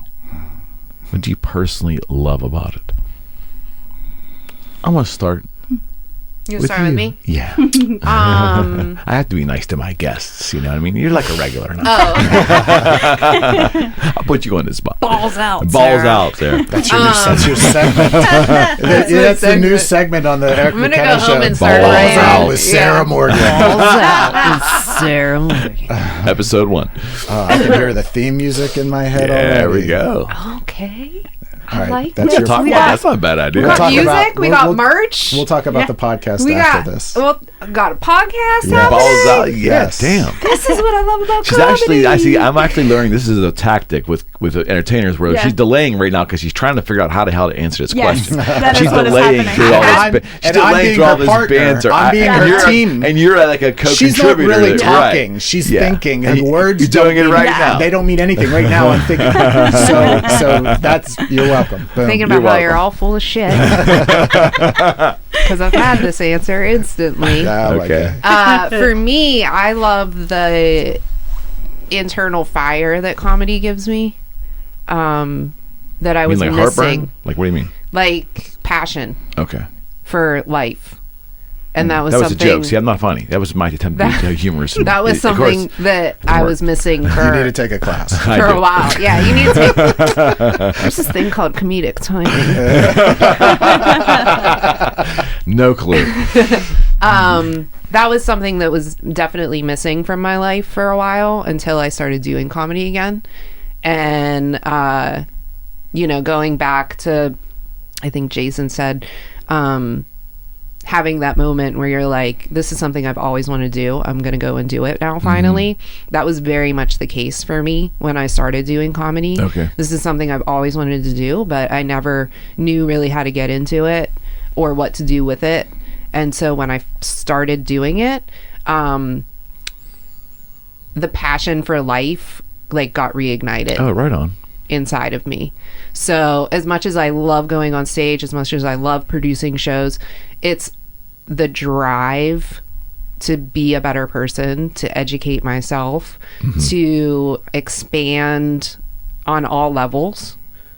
I get that from comedy. Okay. Huh. It's not just about laughs, guys. Oh, Mom. That was pretty good. You must have worked on it a little bit. That's just speaking from the heart, know? Right on. Yeah. For me, it's kind of evolved over the almost 9 years that I've been in comedy. It started out, I love doing it. I love that energy. I love being able to make people laugh. Your first open mic. Right? Was it an open mic? Well, the first time I did an open mic before Gab's show. Okay. Yeah. And it was a horrible experience. Talk about that. Which open mic was it? It was Beer Hive. Okay. And so there's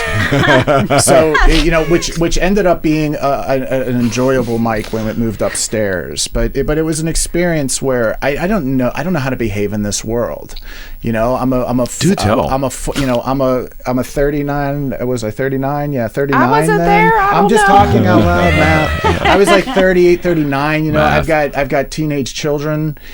Do I belong in this world? I'm seeing a lot of younger people. Does my voice, what I'm about to say, even resonate with these people? I feel your pain. Yeah, right. So you're sort of going through a lot of that, and and I didn't know how to traverse that world. I didn't know that when you walk in and who do you talk to? Right, the check-in. Yeah, I didn't have a person, and that was the first time that I met Kleiber. He was the one running that mic, and just kind of came in, and I brought my wife. I'm like, I'm gonna bring somebody. I mean, honey, you're on board with me on this. You're encouraging me. Let's see about this. Well, that's a good thing. At least she was encouraging you. Please. I wouldn't be sitting here with you if it wasn't for my wife's support of what my life has become. I'm like Sarah. I'm a former retail manager, 17 years, man, and ran big box retail stores, and comedy saved everything for me, emotionally, mentally, and the whole thing.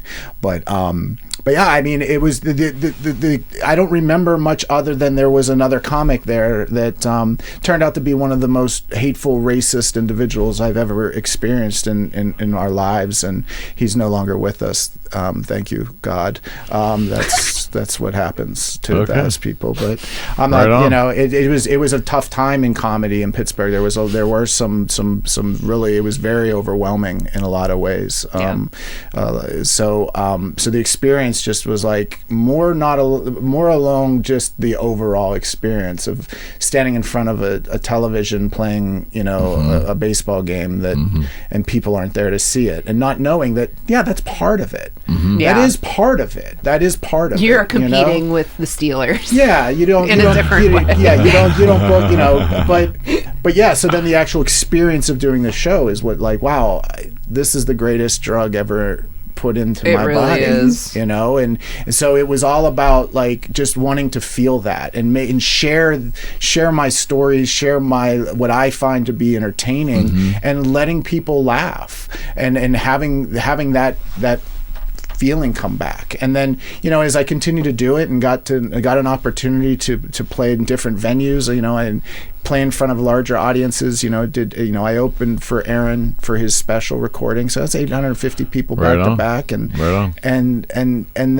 was, and I love it, and it is great, but then I fell in love with the whole thing, the business of it, Right on. every part of it, the promotion of it, the marketing of it, the nuances that working on them. I work at like this artist, you're going to work out this deal with, and then you're going to work this deal out, and you're going to all these different things about the business. But for me now, the thing that truly it is about is getting to see all of these artists develop and see them achieve things that they never thought they would ever achieve doing this. Right on.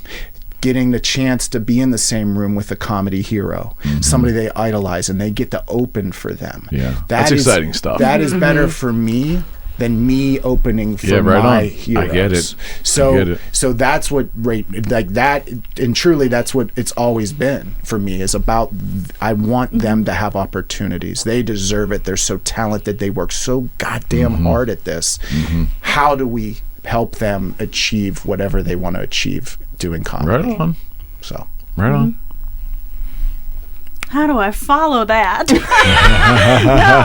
I mean, my answer is kind of similar. Like, connecting with people, whether it's on stage or off, is really big. So that's connecting and like bringing the audience joy, or like bringing, like if I'm teaching or if I'm coaching, like seeing the performers like make connections in their brains of like how does this all work is very satisfying for me. And like making people laugh is like, that's such a cheesy answer, but it's awesome. And then I think it also, like, when I started doing improv, like as a child, I was a just nightmarishly shy kid. Okay. And I had done like a lot of visual art. Like I was always doing little crafts and stuff around the house, and having a structure to like work with people and be creative with people was really helpful to me.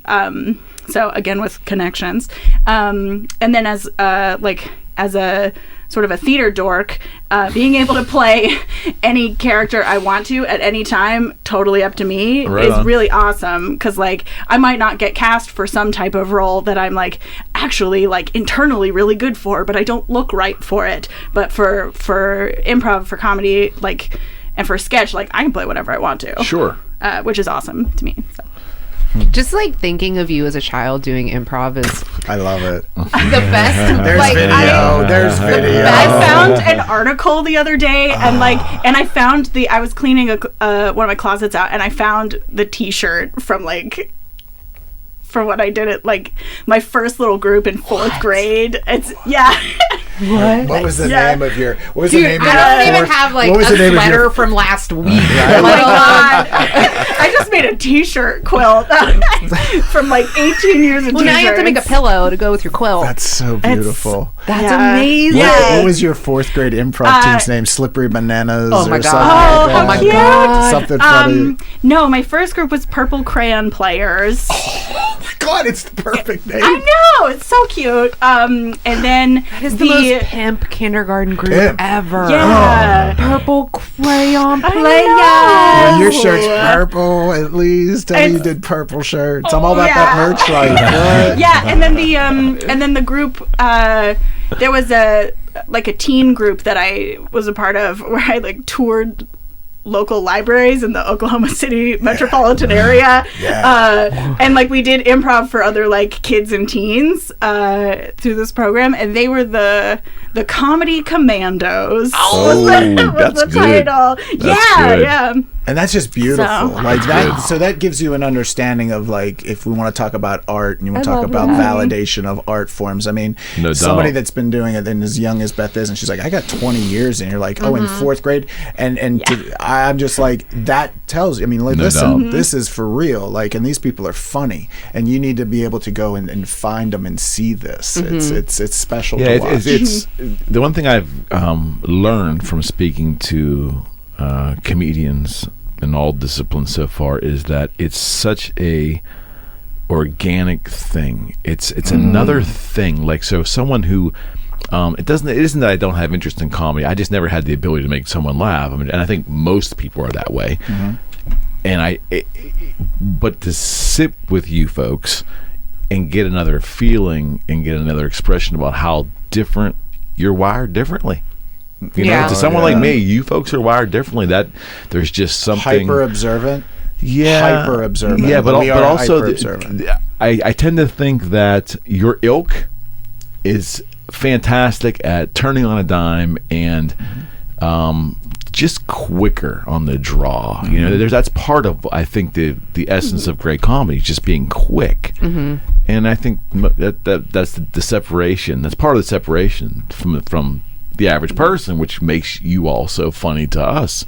You know, because you can do that certain skill. It's an organic thing. It really is an organic thing. That hearing your story, doing that almost your entire life.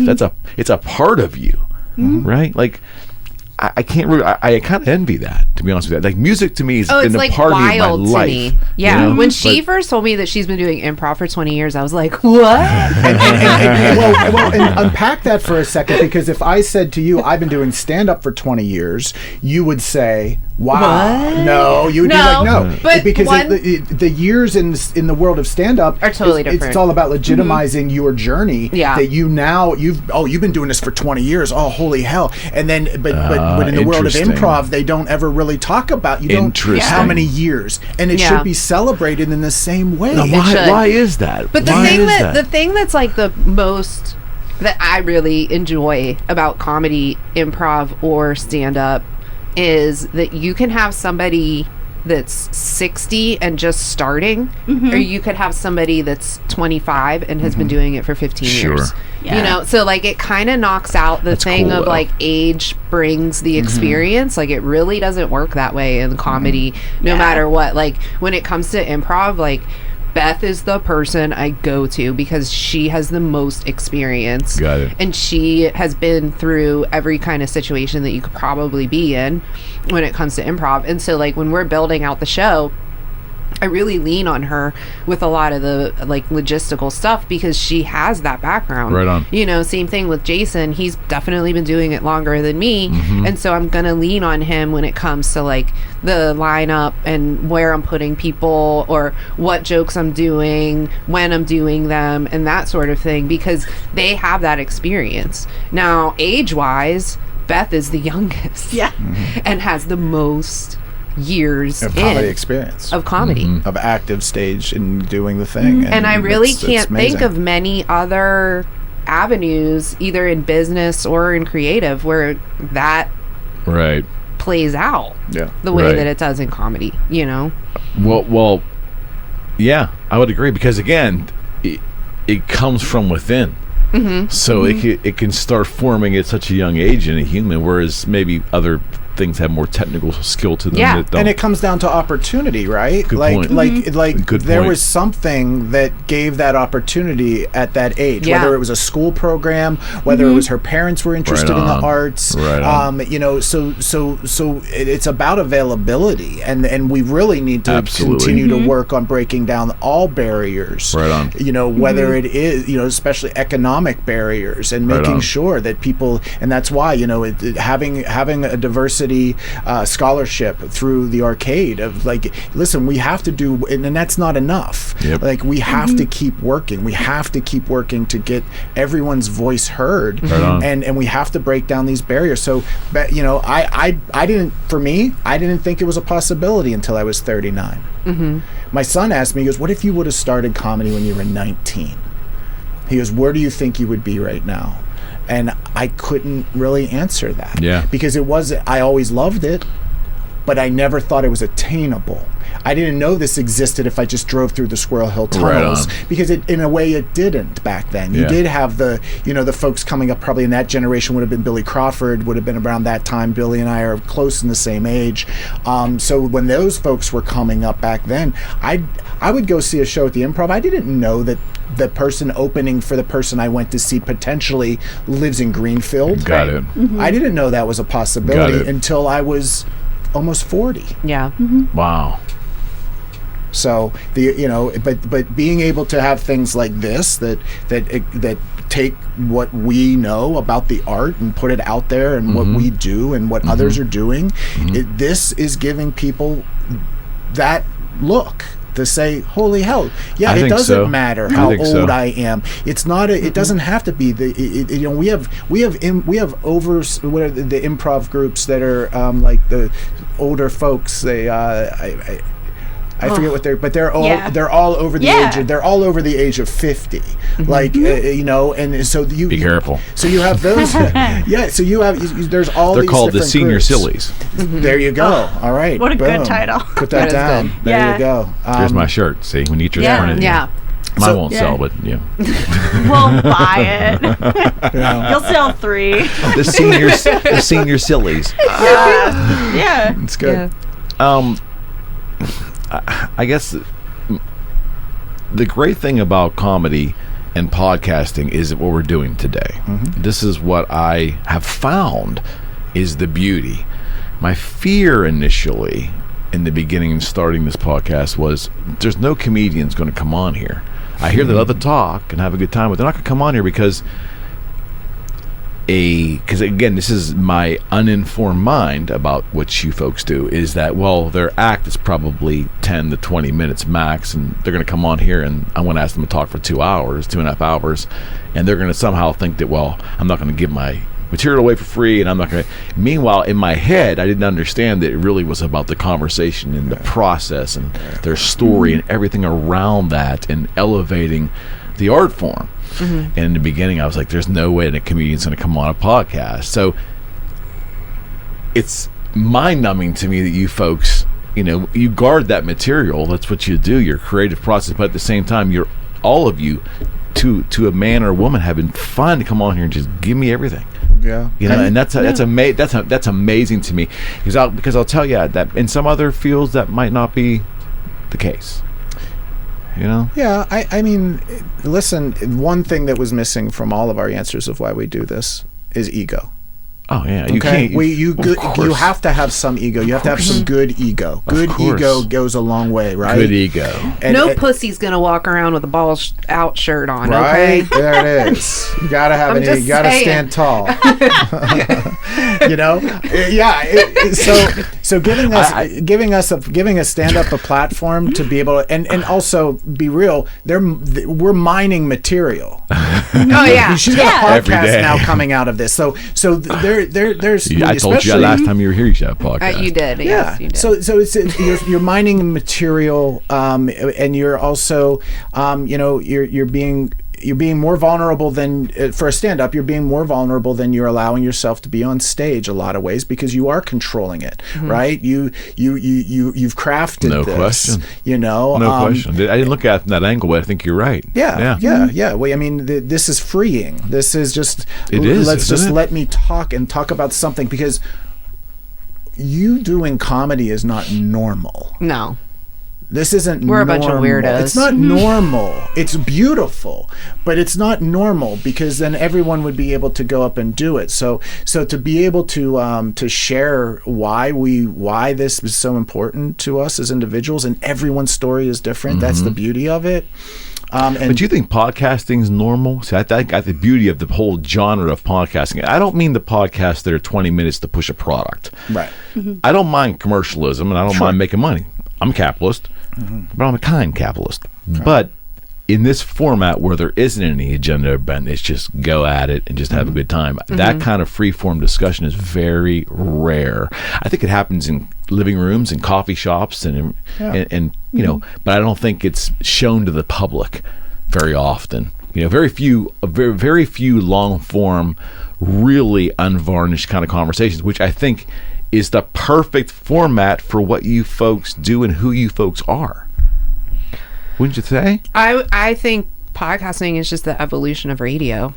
Sure, if you like talk radio, I love talk radio. They used to have talk radio was a thing back in the day, and then Howard Stern was like, put a camera in front of my face, and then that became like a radio show turned podcast, and then I feel like Howard Stern was like probably the first video audio podcaster who like really televised. He wasn't.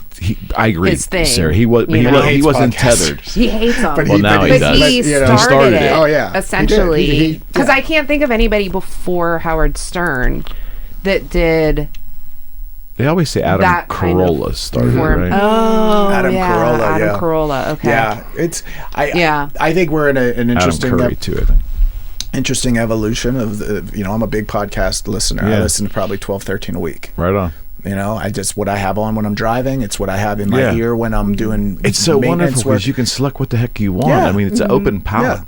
Yeah. I think the longer form, it's because why you don't see as many is because advertisers have said that America is not going to listen to anything longer than 45 minutes. Well, well, you know what?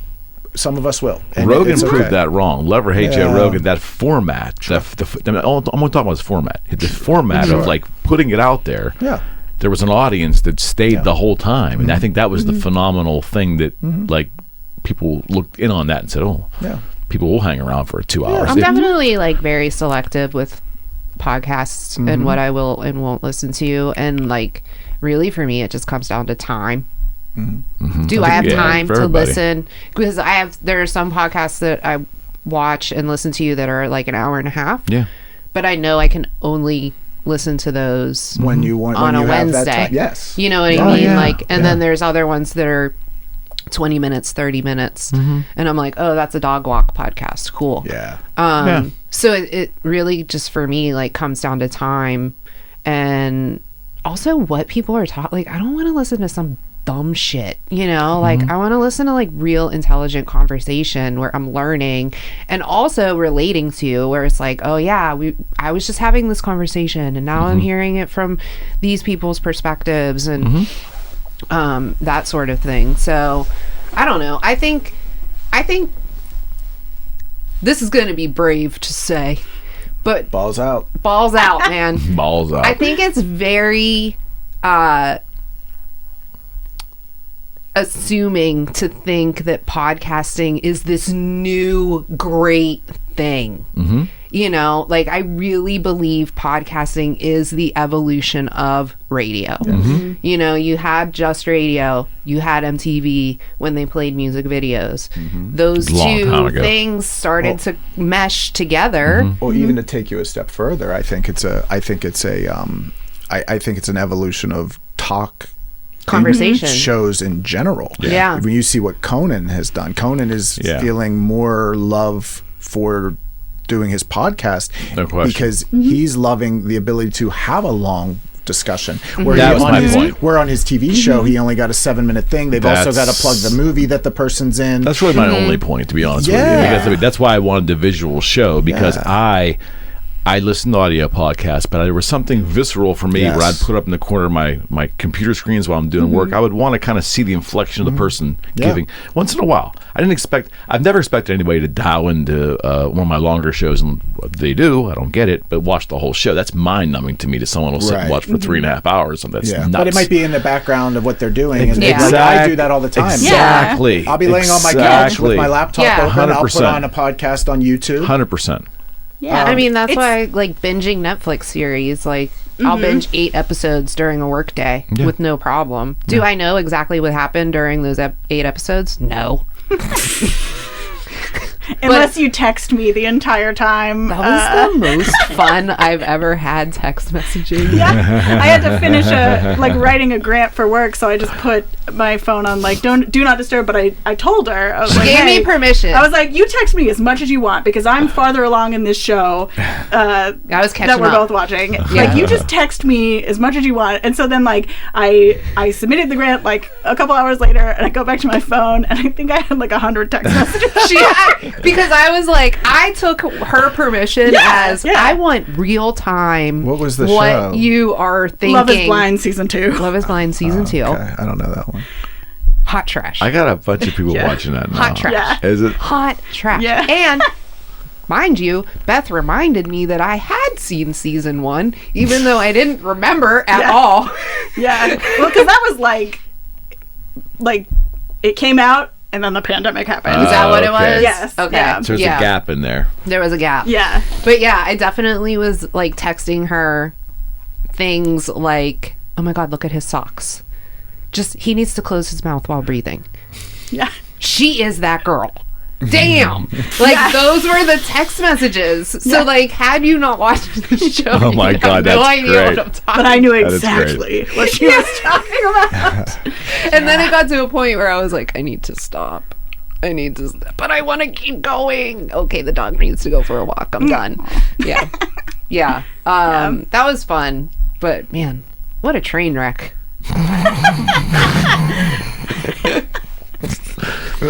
And I can thank Beth for bringing all of that into my life. You're welcome. Yeah. So your thought is that the podcasting isn't breaking any ground from what talk radio and interview formats and so forth on the radio really started. You say that there hasn't been really any new ground broken. That's your position.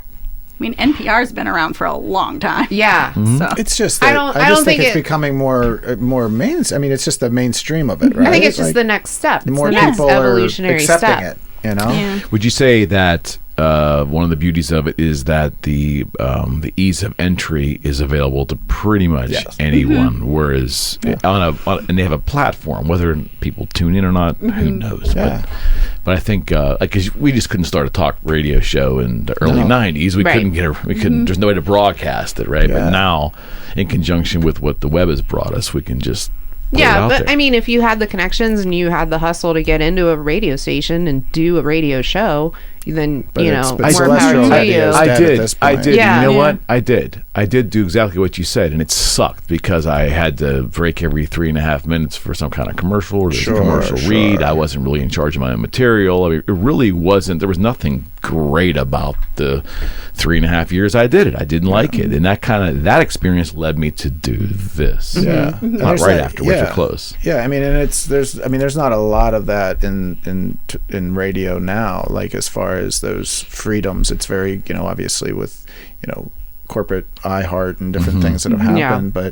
But Pittsburgh's a little bit different. I mean, DVE, the morning show, Yeah. it still has its roots. We've Oh, listened yeah, to for it since sure. we were kids. For sure, and absolutely. It's evolved over time, and I think that it is, and especially when comedians talk about going and doing morning radio. Yeah. When they come to towns, it used to be that you had to do that to sell tickets. Yeah, that was the circuit. Now you don't have to because of social media. Right. Right. But when they come to Pittsburgh, they still do that morning show because they get comedy. Because they don't get to have them come on and yuck it up and be, and I want you to do this funny bit that we're doing, because Yeah, these yeah. two guys in Indianapolis think they're funny. Yeah. Comedians, they come to Pittsburgh and they know that this is a smart comedy audience here in Pittsburgh. Pittsburghers they'll eat up comedy. They'll Why do you think that is? Because we've had We got bad air. yeah, right. The air makes us depressed. We got bad water too. We got bad water. We got bad air. I will say Bad that drivers. I think Pittsburghers are just funny in general. They just they're up, Obviously the way, So many people that like, just funny. The funniest people that I know do not do comedy.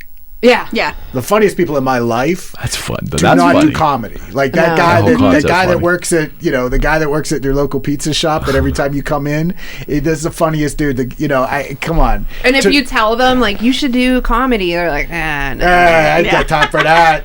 I'm good. I got I'm good on Yeah. that. I don't know. I think Pittsburghers have like a real reputation for being nice people, just nice people in general. I've heard a lot of people come in from out of town, and like that's usually one of the first things Where are they they say coming about from, New Pittsburgh. York?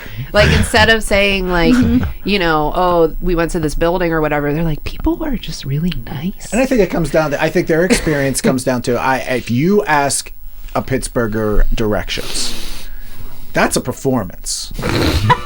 Because, it is a performance. And I always wonder what We've happens heard it to a some of couple those- times some of on those this people. podcast. That's what I'm today. saying. Yeah. Look at Yeah. it. Yeah. Like the directional thing. Like, come on now. Yeah. That's comedy. Yeah. That's hilarious to me. Like, somebody from out of the town, you're going to go 2 blocks and turn on the 4th Street. We don't know the Bond Mead. names. There's the church. Look across the street from the church. That's Yeah. it. I think too, like, Pittsburgh has been through some stuff, and Yeah. those of us that are born and raised here and still here, we've seen the evolution of the city. And what do they say about like some of the funniest things come out of the most destitute times? Sure. Like I think Oh, that 100%. definitely Comedy, yeah. comes into play when it comes into the city. No We doubt. also have a huge jazz scene. and history Oh, the arts in general. that When you like think I think we doesn't always- really get talked about. We always you had a know? strong jazz audience in town. But to say that to someone who isn't from Pittsburgh, yeah, they're you wouldn't like, think what? that. Yeah, it's too You it's too know? culture for those Yeah, those yinzers. but I do think that like those two things kind of go hand in hand for sure when it comes to Pittsburgh. yeah. We have an amazing symphony too. I mean, it's but it's people outside of Pittsburgh can't believe it when they experience it. Like that's the Pittsburgh Symphony. I think really. Well, and I think the thing about comedy is that it's more accessible to everybody. I think Everyone likes that's to the laugh. groundbreaking Yeah, part. everybody likes to The laugh. groundbreaking part of podcasting Yeah. is the accessibility factor in Yes. that anybody can start doing it. Anybody can do what they want to do now, and that was not the case 15, 20 years ago. Well, that's why I think the modern or traditional channels of media is probably trying to either reinvent themselves or try to figure out like what's next. They got to be running scared to some degree, financially speaking. Sure. I mean, I'm not saying it'll happen overnight, but there's got to be an erosion of the revenue base at some point, because there's just only there's only so much time, and there's all these different things to attract the eyeballs, and But those ad dollars go to the new thing, Yeah, you would and then think. it comes to this, and then it kind of messes this up. That's my point. And if you've been a podcast listener for any time, you remember the glory days of listening to your favorite podcast, and there was one ad read. So now, listen, Conan dropped an episode that is nothing but ads, and he packaged up because his ad reads are epic. They're great. They're hilarious. But he just dropped a podcast that's just 45 minutes of nothing but ads of all of his ad recordings over the past 2 years or whatever. But what's interesting about podcasting, not everyone's doing it for money. Right. Yeah. They want, I think most right, aren't Eric, doing what it you're for doing money. here, Eric has an amazing setup. If you don't see it on YouTube, if you're not listening on YouTube, watching it, you've got to see what he has here. This, as a podcast fan, this is a great experience. Thank you. We've That means a lot. done, we'll do podcasts on couches with just holding Yeah, mics. sure. Right. And there's nothing wrong with There's that. nothing wrong with that. Not It at doesn't all. matter. It's content, right? But but you're not also looking for ad dollars, and you could No interest. You could package this deal into something if that was something you want to Yeah. do, and if you end up doing that, Yeah. that's perfectly fine too. But the idea that podcasting can be done because you just want to have general good conversations and meet people Yeah. and learn about them, it. that's my kind of podcast. And I think That's a it. lot of people are using their podcasts as to supplement something that they're already doing. So you might have a musician who has a podcast about Oh yeah. their music Well, or music indirectly, they like or whatever. I mean, like I've been accused of like using this. Not accused. I mean, that's a bad word to use. But I've been told or spoken about, and that I'm using this to grow my real estate practice. Okay. I don't really see that. So what? Then do it. cares? Fucking But grow I mean, your real If it's estate. an offshoot, if that's not what your intention is, a if it's an brand, offshoot. it may be. It may help. Whatever that even means. It's a brand recognition thing. So maybe the Yeah. client knew about me for some Yes. other reason besides my realtor work. The brand is strong. Yeah, where did I just see that? Probably from me. Yeah, she posts that all the time. Branding's There was a commercial. Is it Love. brand, No. Brand It comes Strong or from something? Deesa Zamero, and they are always saying the brand is strong because Yeah. of their like bodega days. But Yeah. jokingly, when Beth and I started Nebby Neighbors, that was something that I really was adamant about, was that the brand was strong because I wanted people to see Yeah. our It's stuff important. and be like, 100%. oh, Nebby Neighbors, like instantly, you know. Yeah. And now I brand- literally branding's a thing. cannot like walk past the color green without thinking Right? the brand.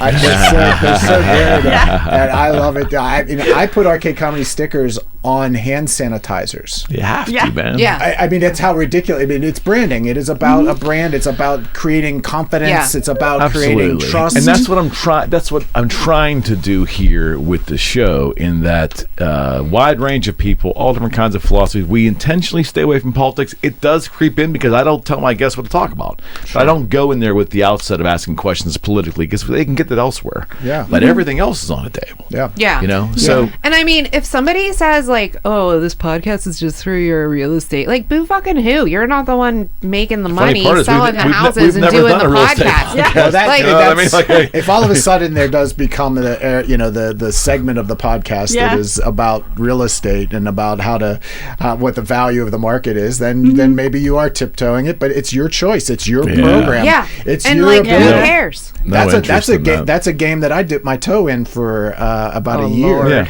And I would tell you, take every opportunity you can to promote yourself in a good, wholesome, good way. And I was doing that. I had success in real estate before I did this podcast, and I did this podcast out of just curiosity. And I just was looking at some of these national podcasters going, they're not doing anything special. I can do that in Pittsburgh. I don't know if anybody will tune in, and if it doesn't work, I'll quit. Yeah. But it just look at the place, right? Yeah, it just kept cool. going. So my point is, but I didn't need to tie it to anything. No. And in the beginning, I'm thinking, well, I have to monetize this because I'm a small business guy. How do I make this functional? And then finally, I had a good friend of mine say, "What are you doing? Because you got the means. Just go have fun. Yeah, make it completely non-commercial, blow everybody's mind, and stay that way." And as soon as I did that, everything changed. The guests changed, my attitude toward things, my questioning, my conversation changed. It was freeing, man. Yeah, once you take money out of it, take the money out of anything and watch how it changes. You know, people. It's a tough concept. I've had really good friends and recurring guests walk in here and say, "Okay, what's the hook? So, come on, what's the plan here?" Because everybody is so predisposed that it has to be a money component. Let me ask you this. What is the demographic of the people that are asking you these questions or saying these things to you? That's a good question. Okay, hold on. I can tell you real quick. They're over 45, 50. And there's men and women. Probably there's been quite a few. Probably a little more men than women, but they've all been over 45. I'm confident. Confident of that. Those are the people that don't have just like hobbies for joy. Right. That's definitely a generation. Yeah, but what the hell's wrong with us? What we're saying is, for us to hear what you're saying is not a new idea. Yeah. Because demographically speaking, it is that age range. Yeah. And it is that mindset where everything you do has to be about money. Right. You know, Right. and I think that, you know, going back to what you were saying about like ads and, you know, that kind of money, what I'm seeing is people who are younger generations are not trying to bank on corporations. They're banking on themselves. Yeah, as they They're should. making merch that's they based should. off of themselves and their personalities That's what my and son their work. does. Yeah, that's what his son does. Like, and I think that's the major change. And I think that the older people who are still in the CEO positions of those advertising firms and are trying to get at this new talent don't understand that. Because they don't need them. We don't know. Yeah. And like, and I'm in that weird like elder millennial space where like I knew of a world without internet, but I also watched the internet grow. Yeah. And so I think people in my age bracket, we can kind of flip flop back and forth in a way that other age ranges can't. But it really has turned into me taking a chance on myself. Amen. Before anything else. And it wasn't always that way of thinking when it came to doing stuff like this. You know, there was a monetary end goal, so to speak, for a lot of people that are older. And I think younger people are just like, we're not playing that game. We're not part of that system. Yeah, I think you nailed it. Because I look around. I know I did. Well, I know you did. None of my sphere, folks I grew up with, my kids I went to high school with that I still talk to, that group, no one gets this. They're at the mid-50s person, most of them are already in a different part of their life doing different things. Yeah. Wonderful, but not where I'm at or not where I really want to be. I have no interest there. So they don't get any of this. But it seems like everyone much younger than I completely understand it with no issues. It's a weird, for me, I'll share with you, it's a weird place to be. Right on. So I'm a Gen. I'm a Gen Xer. So I love generational talk. I love looking at generations and how we've changed over generations to become more accepting of certain things, and so that understanding of the monetization. And I will tell you that your friends in your age group that don't get it, they wish they did. They wish they had something this fucking cool. Like that's they're going, like, it depends on where they're at in the stage of their life of when they'd be able to make that happen. You do hope, but the chances are they don't. They go to work, they come home, they go and they get for me, it's been the greatest thing I've ever done is be a father. But there comes a point where you got to be like, hey man, there's got to be happiness in life on all sides. So how do we help each other be happy? And you're singing my song. So it's about bringing joy and living a life. And I want to live this life. I don't want this life to live me. Yeah, and for so many years, I think it was the opposite. It was like when I was growing up, it was very much go to college, get a job, that's it. Work your way up. If you didn't go to college, you were done. You were done, and like work your way up the corporate ladder until one day you retire, and and that's when you get to have fun. And that's when you get to have fun. And then you're old and you're broken down. Yeah. and you can't physically do the shit you want to do. Right. So keep yourself healthy young. It's a bad cycle. Yeah, and I think there's been a major shift in that, and I think it's from people like you who grew up during that era and time, and you're like, wait a minute, there's still more to life. There's still more that I'm doing. And then those kids saw those people kind of breaking out of that shell and like, oh, that's cool, they're doing something else. We have to learn from each other, like that. 100%. These younger generations, 100%. nothing will piss me off more than watching some comic going in on millennials, and I'm like, you are losing the sight of what they have brought to us. Like we have to step back. I'm fortunate because the majority of the people that I get to hang out with in this business are younger than me, and I get to see them work, and I get to see them and how they care about others and the empathy that they have. It's so different. My mind's listen. 3 years and 2 weeks. For 2 weeks from now, it'll be the 3-year anniversary of us doing your show 256. I can't believe I'm saying that's that. awesome. Good for you, man. Congratulations. But thank you for what it is. But the person I was when I started the podcast, my view of the world and other people, vastly different now. My mind's been thrown in 15 different directions. My experience with people and to see what I have missed by my own intentional ignorance, because as you get older, you tend to get really narrow-minded. I think it's a phenomenon. So to force myself to get out of that could only happen by spending time with people of different age demographics. And it's been fantastic. Fantastic. Yeah, you got to get out there. Yeah. You got to mix it up. There's no question. Yeah. And, I don't know. Y'all have fun? Yeah. Beth? Yeah. Had fun? Yeah. Jason, you have fun? I did. Sarah? I did. That was a good time. Eric? Yeah. How about Did you have Did you have fun? Well, then we did what we wanted to do. That's all we wanted to do is have fun today. Yeah, man. So talk a little bit, and we do date the shows, okay? I think it's like the end of February. Sure. What's the date today? 24th? 25th of February. What's going on? Give me all three of you. What, this show will be out in a couple of days, so what do you want to talk about? What's coming up here? Nebby. Silence. Nebby. There's a lot. We have a lot. We have our 1-year anniversary of Nebby Neighbors, March 26th. How cool is it? That came out of the pandemic. That's going to be something that's going to last a long time, but it came out of the pandemic era. Yeah. That's crazy. It came out of... That's crazy good. Someone else asked me this the other day, and you know my memory. Did I talk to you about the show before the pandemic happened? And then the pandemic happened, and we made it? No, it was...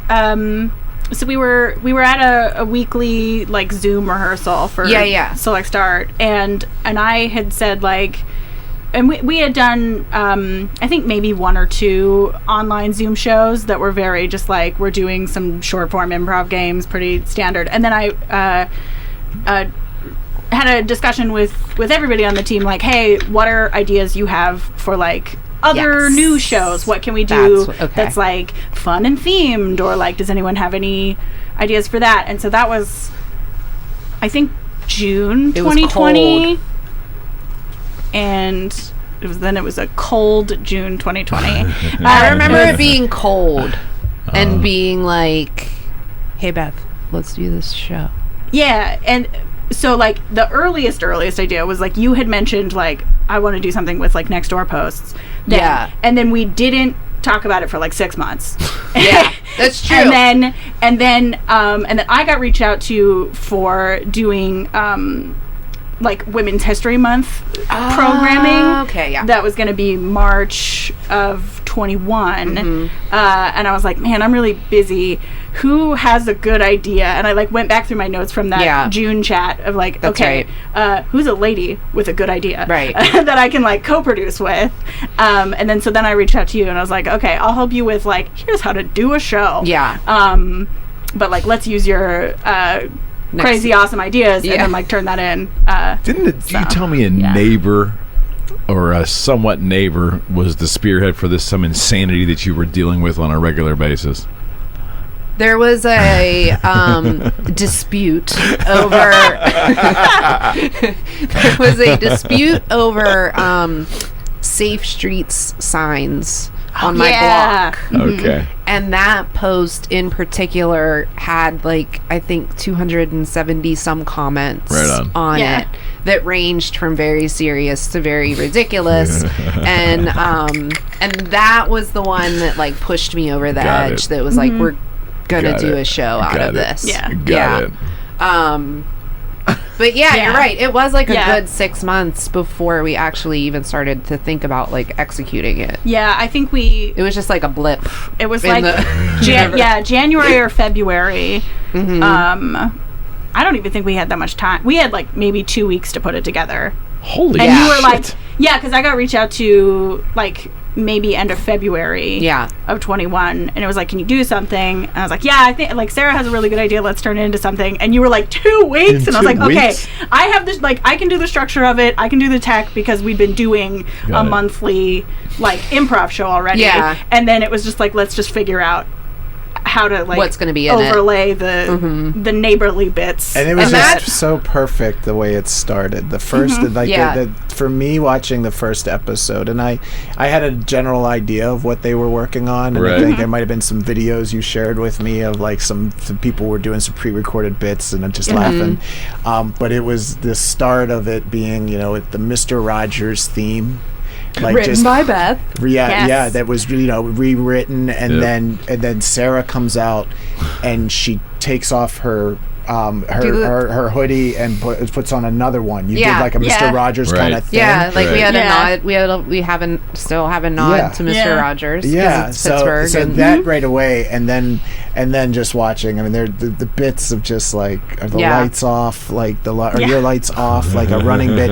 Like they were playing with running bits across episodes that just speak to my comedy nerdness, and it was amazing. It was kind of like not. I don't want to encourage putting a show together in 2 weeks ever to anyone, but I will say that like having Beth as my partner in that was probably the best person that I could have had during that time because of her experience, and she had already like figured out Zoomprov before we did this. Zoomprov. Yeah, so like that's what we call it. So when it came down to making out the running order and everything, she already had all that ready to go because she had been doing it for Select Start. Got it. So really it was just like, Sarah, go find the content, put it in a doc, and then email it to me. Like that, and we've continued that over time. Right. And then I think we did like 4 online shows. 4 online shows, 5 online, because we had the Rochester Fringe Festival. That was online. Yeah. And then we had a Oasis show. Yeah. Our first live in-person show was outdoors.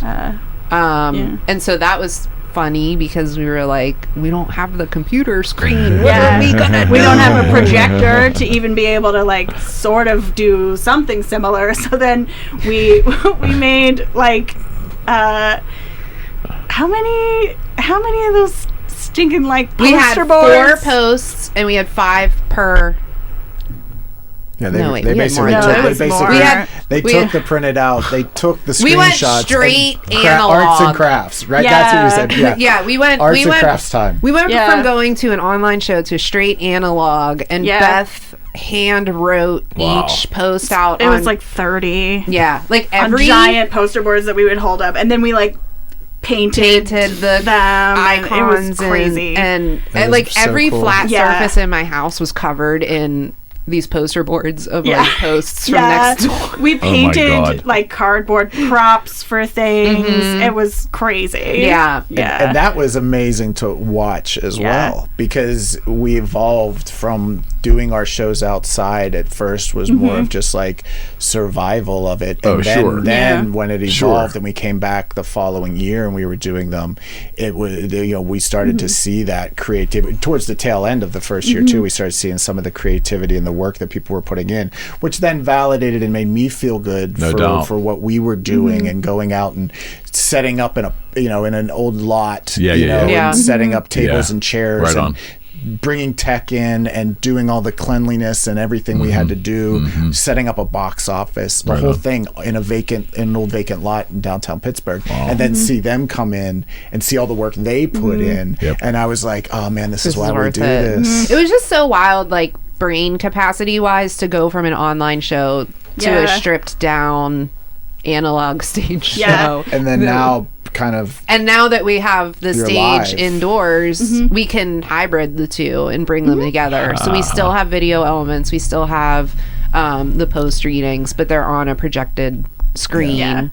We're not going to write out on poster board ever again. We might. Who knows? Well, never say never. We could tour somewhere with right? without a projector. Right. Yeah. The best is getting a text message from Sarah in the middle of a week going, "Hey, you seem like a guy that has a guy that can get us a shopping cart."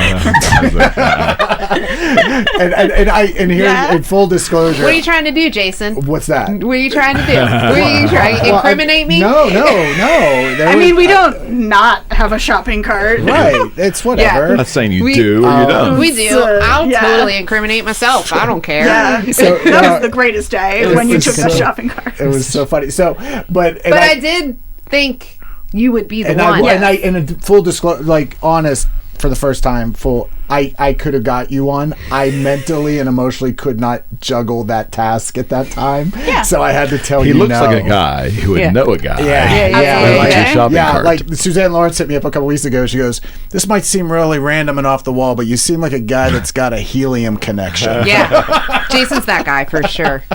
You know? And he does. Dude, I do. But I think it was like 3 hours later I texted you back and I was like, I got it.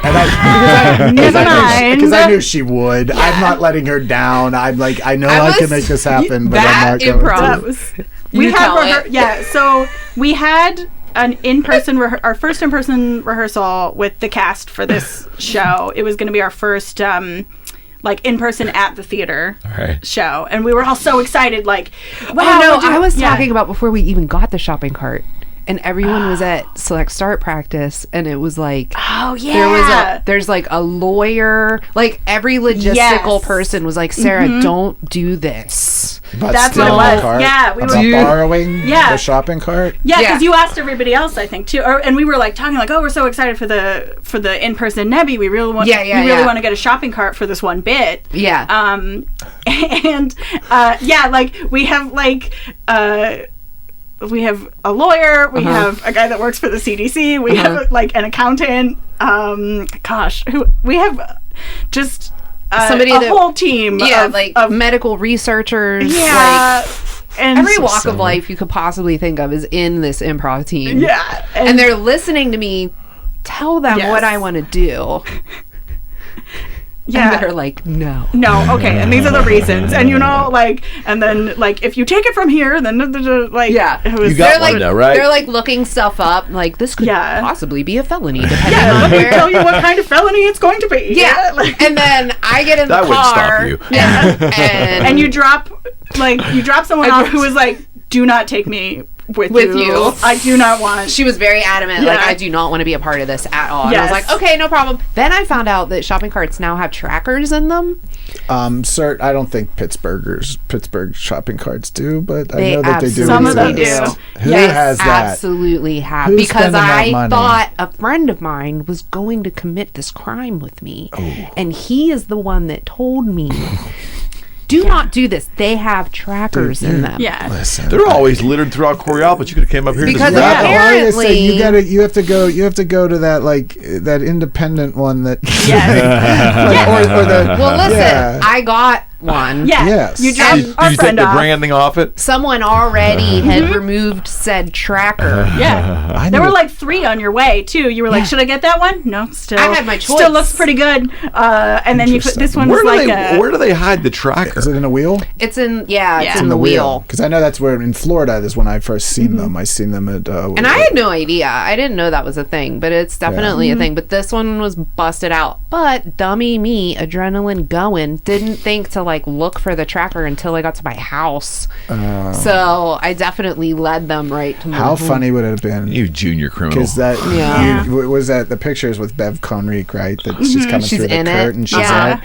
And at that time, the cops all come in. Would have been amazing. Yeah. You should have and staged it. That would have been hysterical. It's just like, It would have been there's a amazing. tracker. Maybe that's maybe we bring back that bit, and then now we got a tracker. So We anyways, could. there we go. We could. Workshop. But yeah, March 26th, we're doing our 1 year. Yeah. And we're going to do like, we're going to reflect back Yes. on Yeah. some older Put it away, posts right? That have more comments. more comments well. and also They updated matured. versions. They matured. Yeah, updated. Like, hey, remember this? Remember that cat that was missing? Well, Yeah. it's missing again. It's Things like that. actually not the same cat. Yeah. Yeah. So that's going to be really fun. I'm excited about that show.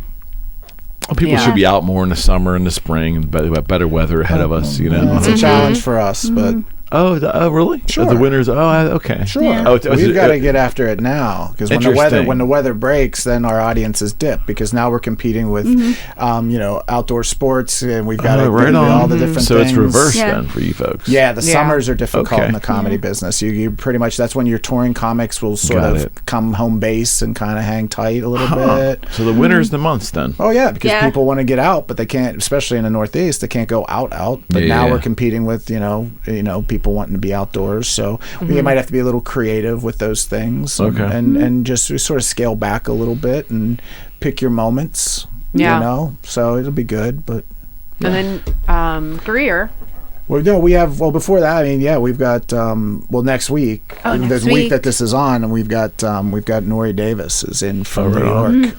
The 4th and the 5th, he's doing 4 shows, and right on. it's exciting to have. It is sort of a pipeline to New York. For stand-ups to be making their way to Pittsburgh, and this will be Nori's. I've been on Nori for 5 years. Is when he first popped on my radar. I was like, wow, this is special. This is a special comic. Right on. And we had him booked for 2020, and then we had to let that go. And it was a couple of the bookings that we had. The majority of our stuff is all local. We're incubating, but we're gonna have national touring folks that are coming that come through. Right on. So you just don't know if they're going to be back. I don't know if there's Nori going to be a comedian still. And he ended up putting out an amazing special during the pandemic, and I cannot wait to get him here to introduce Pittsburgh, to introduce the arcade to him. And he has we have local comedian and Brittany Alexis that will be Brittany's done a show. Yeah, we'll have Brittany on with doing the 4 shows with him. Is she moving to Erie? She's there. Okay. Yeah, she still has a place here. Yeah, but yeah. She's still going to be pretty much in Pittsburgh. She'll be teaching for us. So our next session of classes are going on sale within the next week. So the next session of improv classes, stand-up classes, and so we're getting ready to have those out there and get for sale. So cool. A lot of good stuff. And then we've got 2 great stand-up shows that we're producing over at the Greer Theater, the Greer Cabaret that is where Meat and Potatoes is Theater Square. Yep. So we started doing I started putting together some arcade shows over there. Oh, right on. With a bigger venue, and initially was helping them out with reopening so they could have some soft shows and things. Right. And now we're going to start booking a little bit more and getting local comics a bit larger. So some arcade produced shows at the Greer, basically what it is. Yep.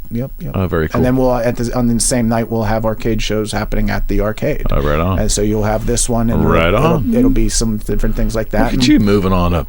Well, no, I think it's more. It's definitely. I mean, it's one of those things for the arcade that we have a mission and we've got to stay true to the mission and not.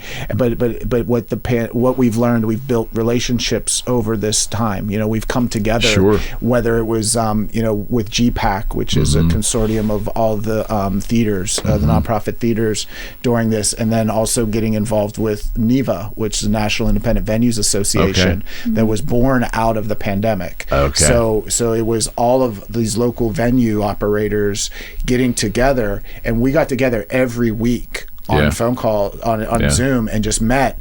And so you had on the call, you had Liz from Mr. Smalls, you had the Thunderbird, you had Drusky Entertainment, who were the ones that were overseeing. Brian's on the show.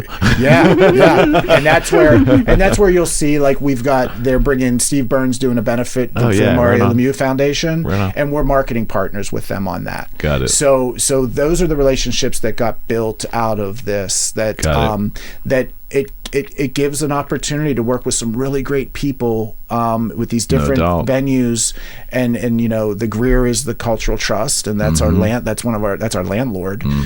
But it's an opportunity to get bigger opportunities and more eyeballs seen on our talent. So anytime Drusky as a national headliner and they need an opener, we've got the talent. We've got the people that are here that are being cultivated and making those moves to be able to support comedy throughout And there's more Pittsburgh. opportunity for local talent too to Yes. get the exposure. Yes. I mean, that's probably got to be the biggest challenge. Yeah. I mean, definitely it is, and these are the types of things that give exposure. We've not just talked about ourselves. We've talked about other local comics that that we've worked with. There's so many. When you're talking about Nebby Neighbors, you're talking about a cast of 9 to 12. 9 to 12 people, right? Yeah. And so there's a lot out there, and there's a lot more that we're waiting to come back, and they then just know that we're here. It's a big fraternity. It's a community. It's a comedy. It is a community. Yeah. It's a community of people that really rely on each other. Yeah. Well, my understanding is a tight community too. Yeah. For the most part. Yeah, for the most part, it's just like anything. You got your bits and pieces of things, but it's been great seeing everybody again. Well, I know one thing for sure. It's great seeing you three. Right on. I really, really appreciate you doing this. You have a great idea. Thank you. Yeah, this is a pretty. I mean, I don't want to. I reluctantly give her that because the ego. Yeah. Thank you, my friend. Thank you. Great to Thank meet you. you both. Yeah, and I'm going to ask you both. I'm putting you on the spot, but you please come back and see me again. Just hit us up. Yeah, just hit me That's up. definitely going to happen. Plenty of ideas. Yeah, we can have some fun. Plenty of ideas. All right. Thank you so much. Thank you. All right. Thank you. Friends, we're out. Yay. We did it. Did an amazing job.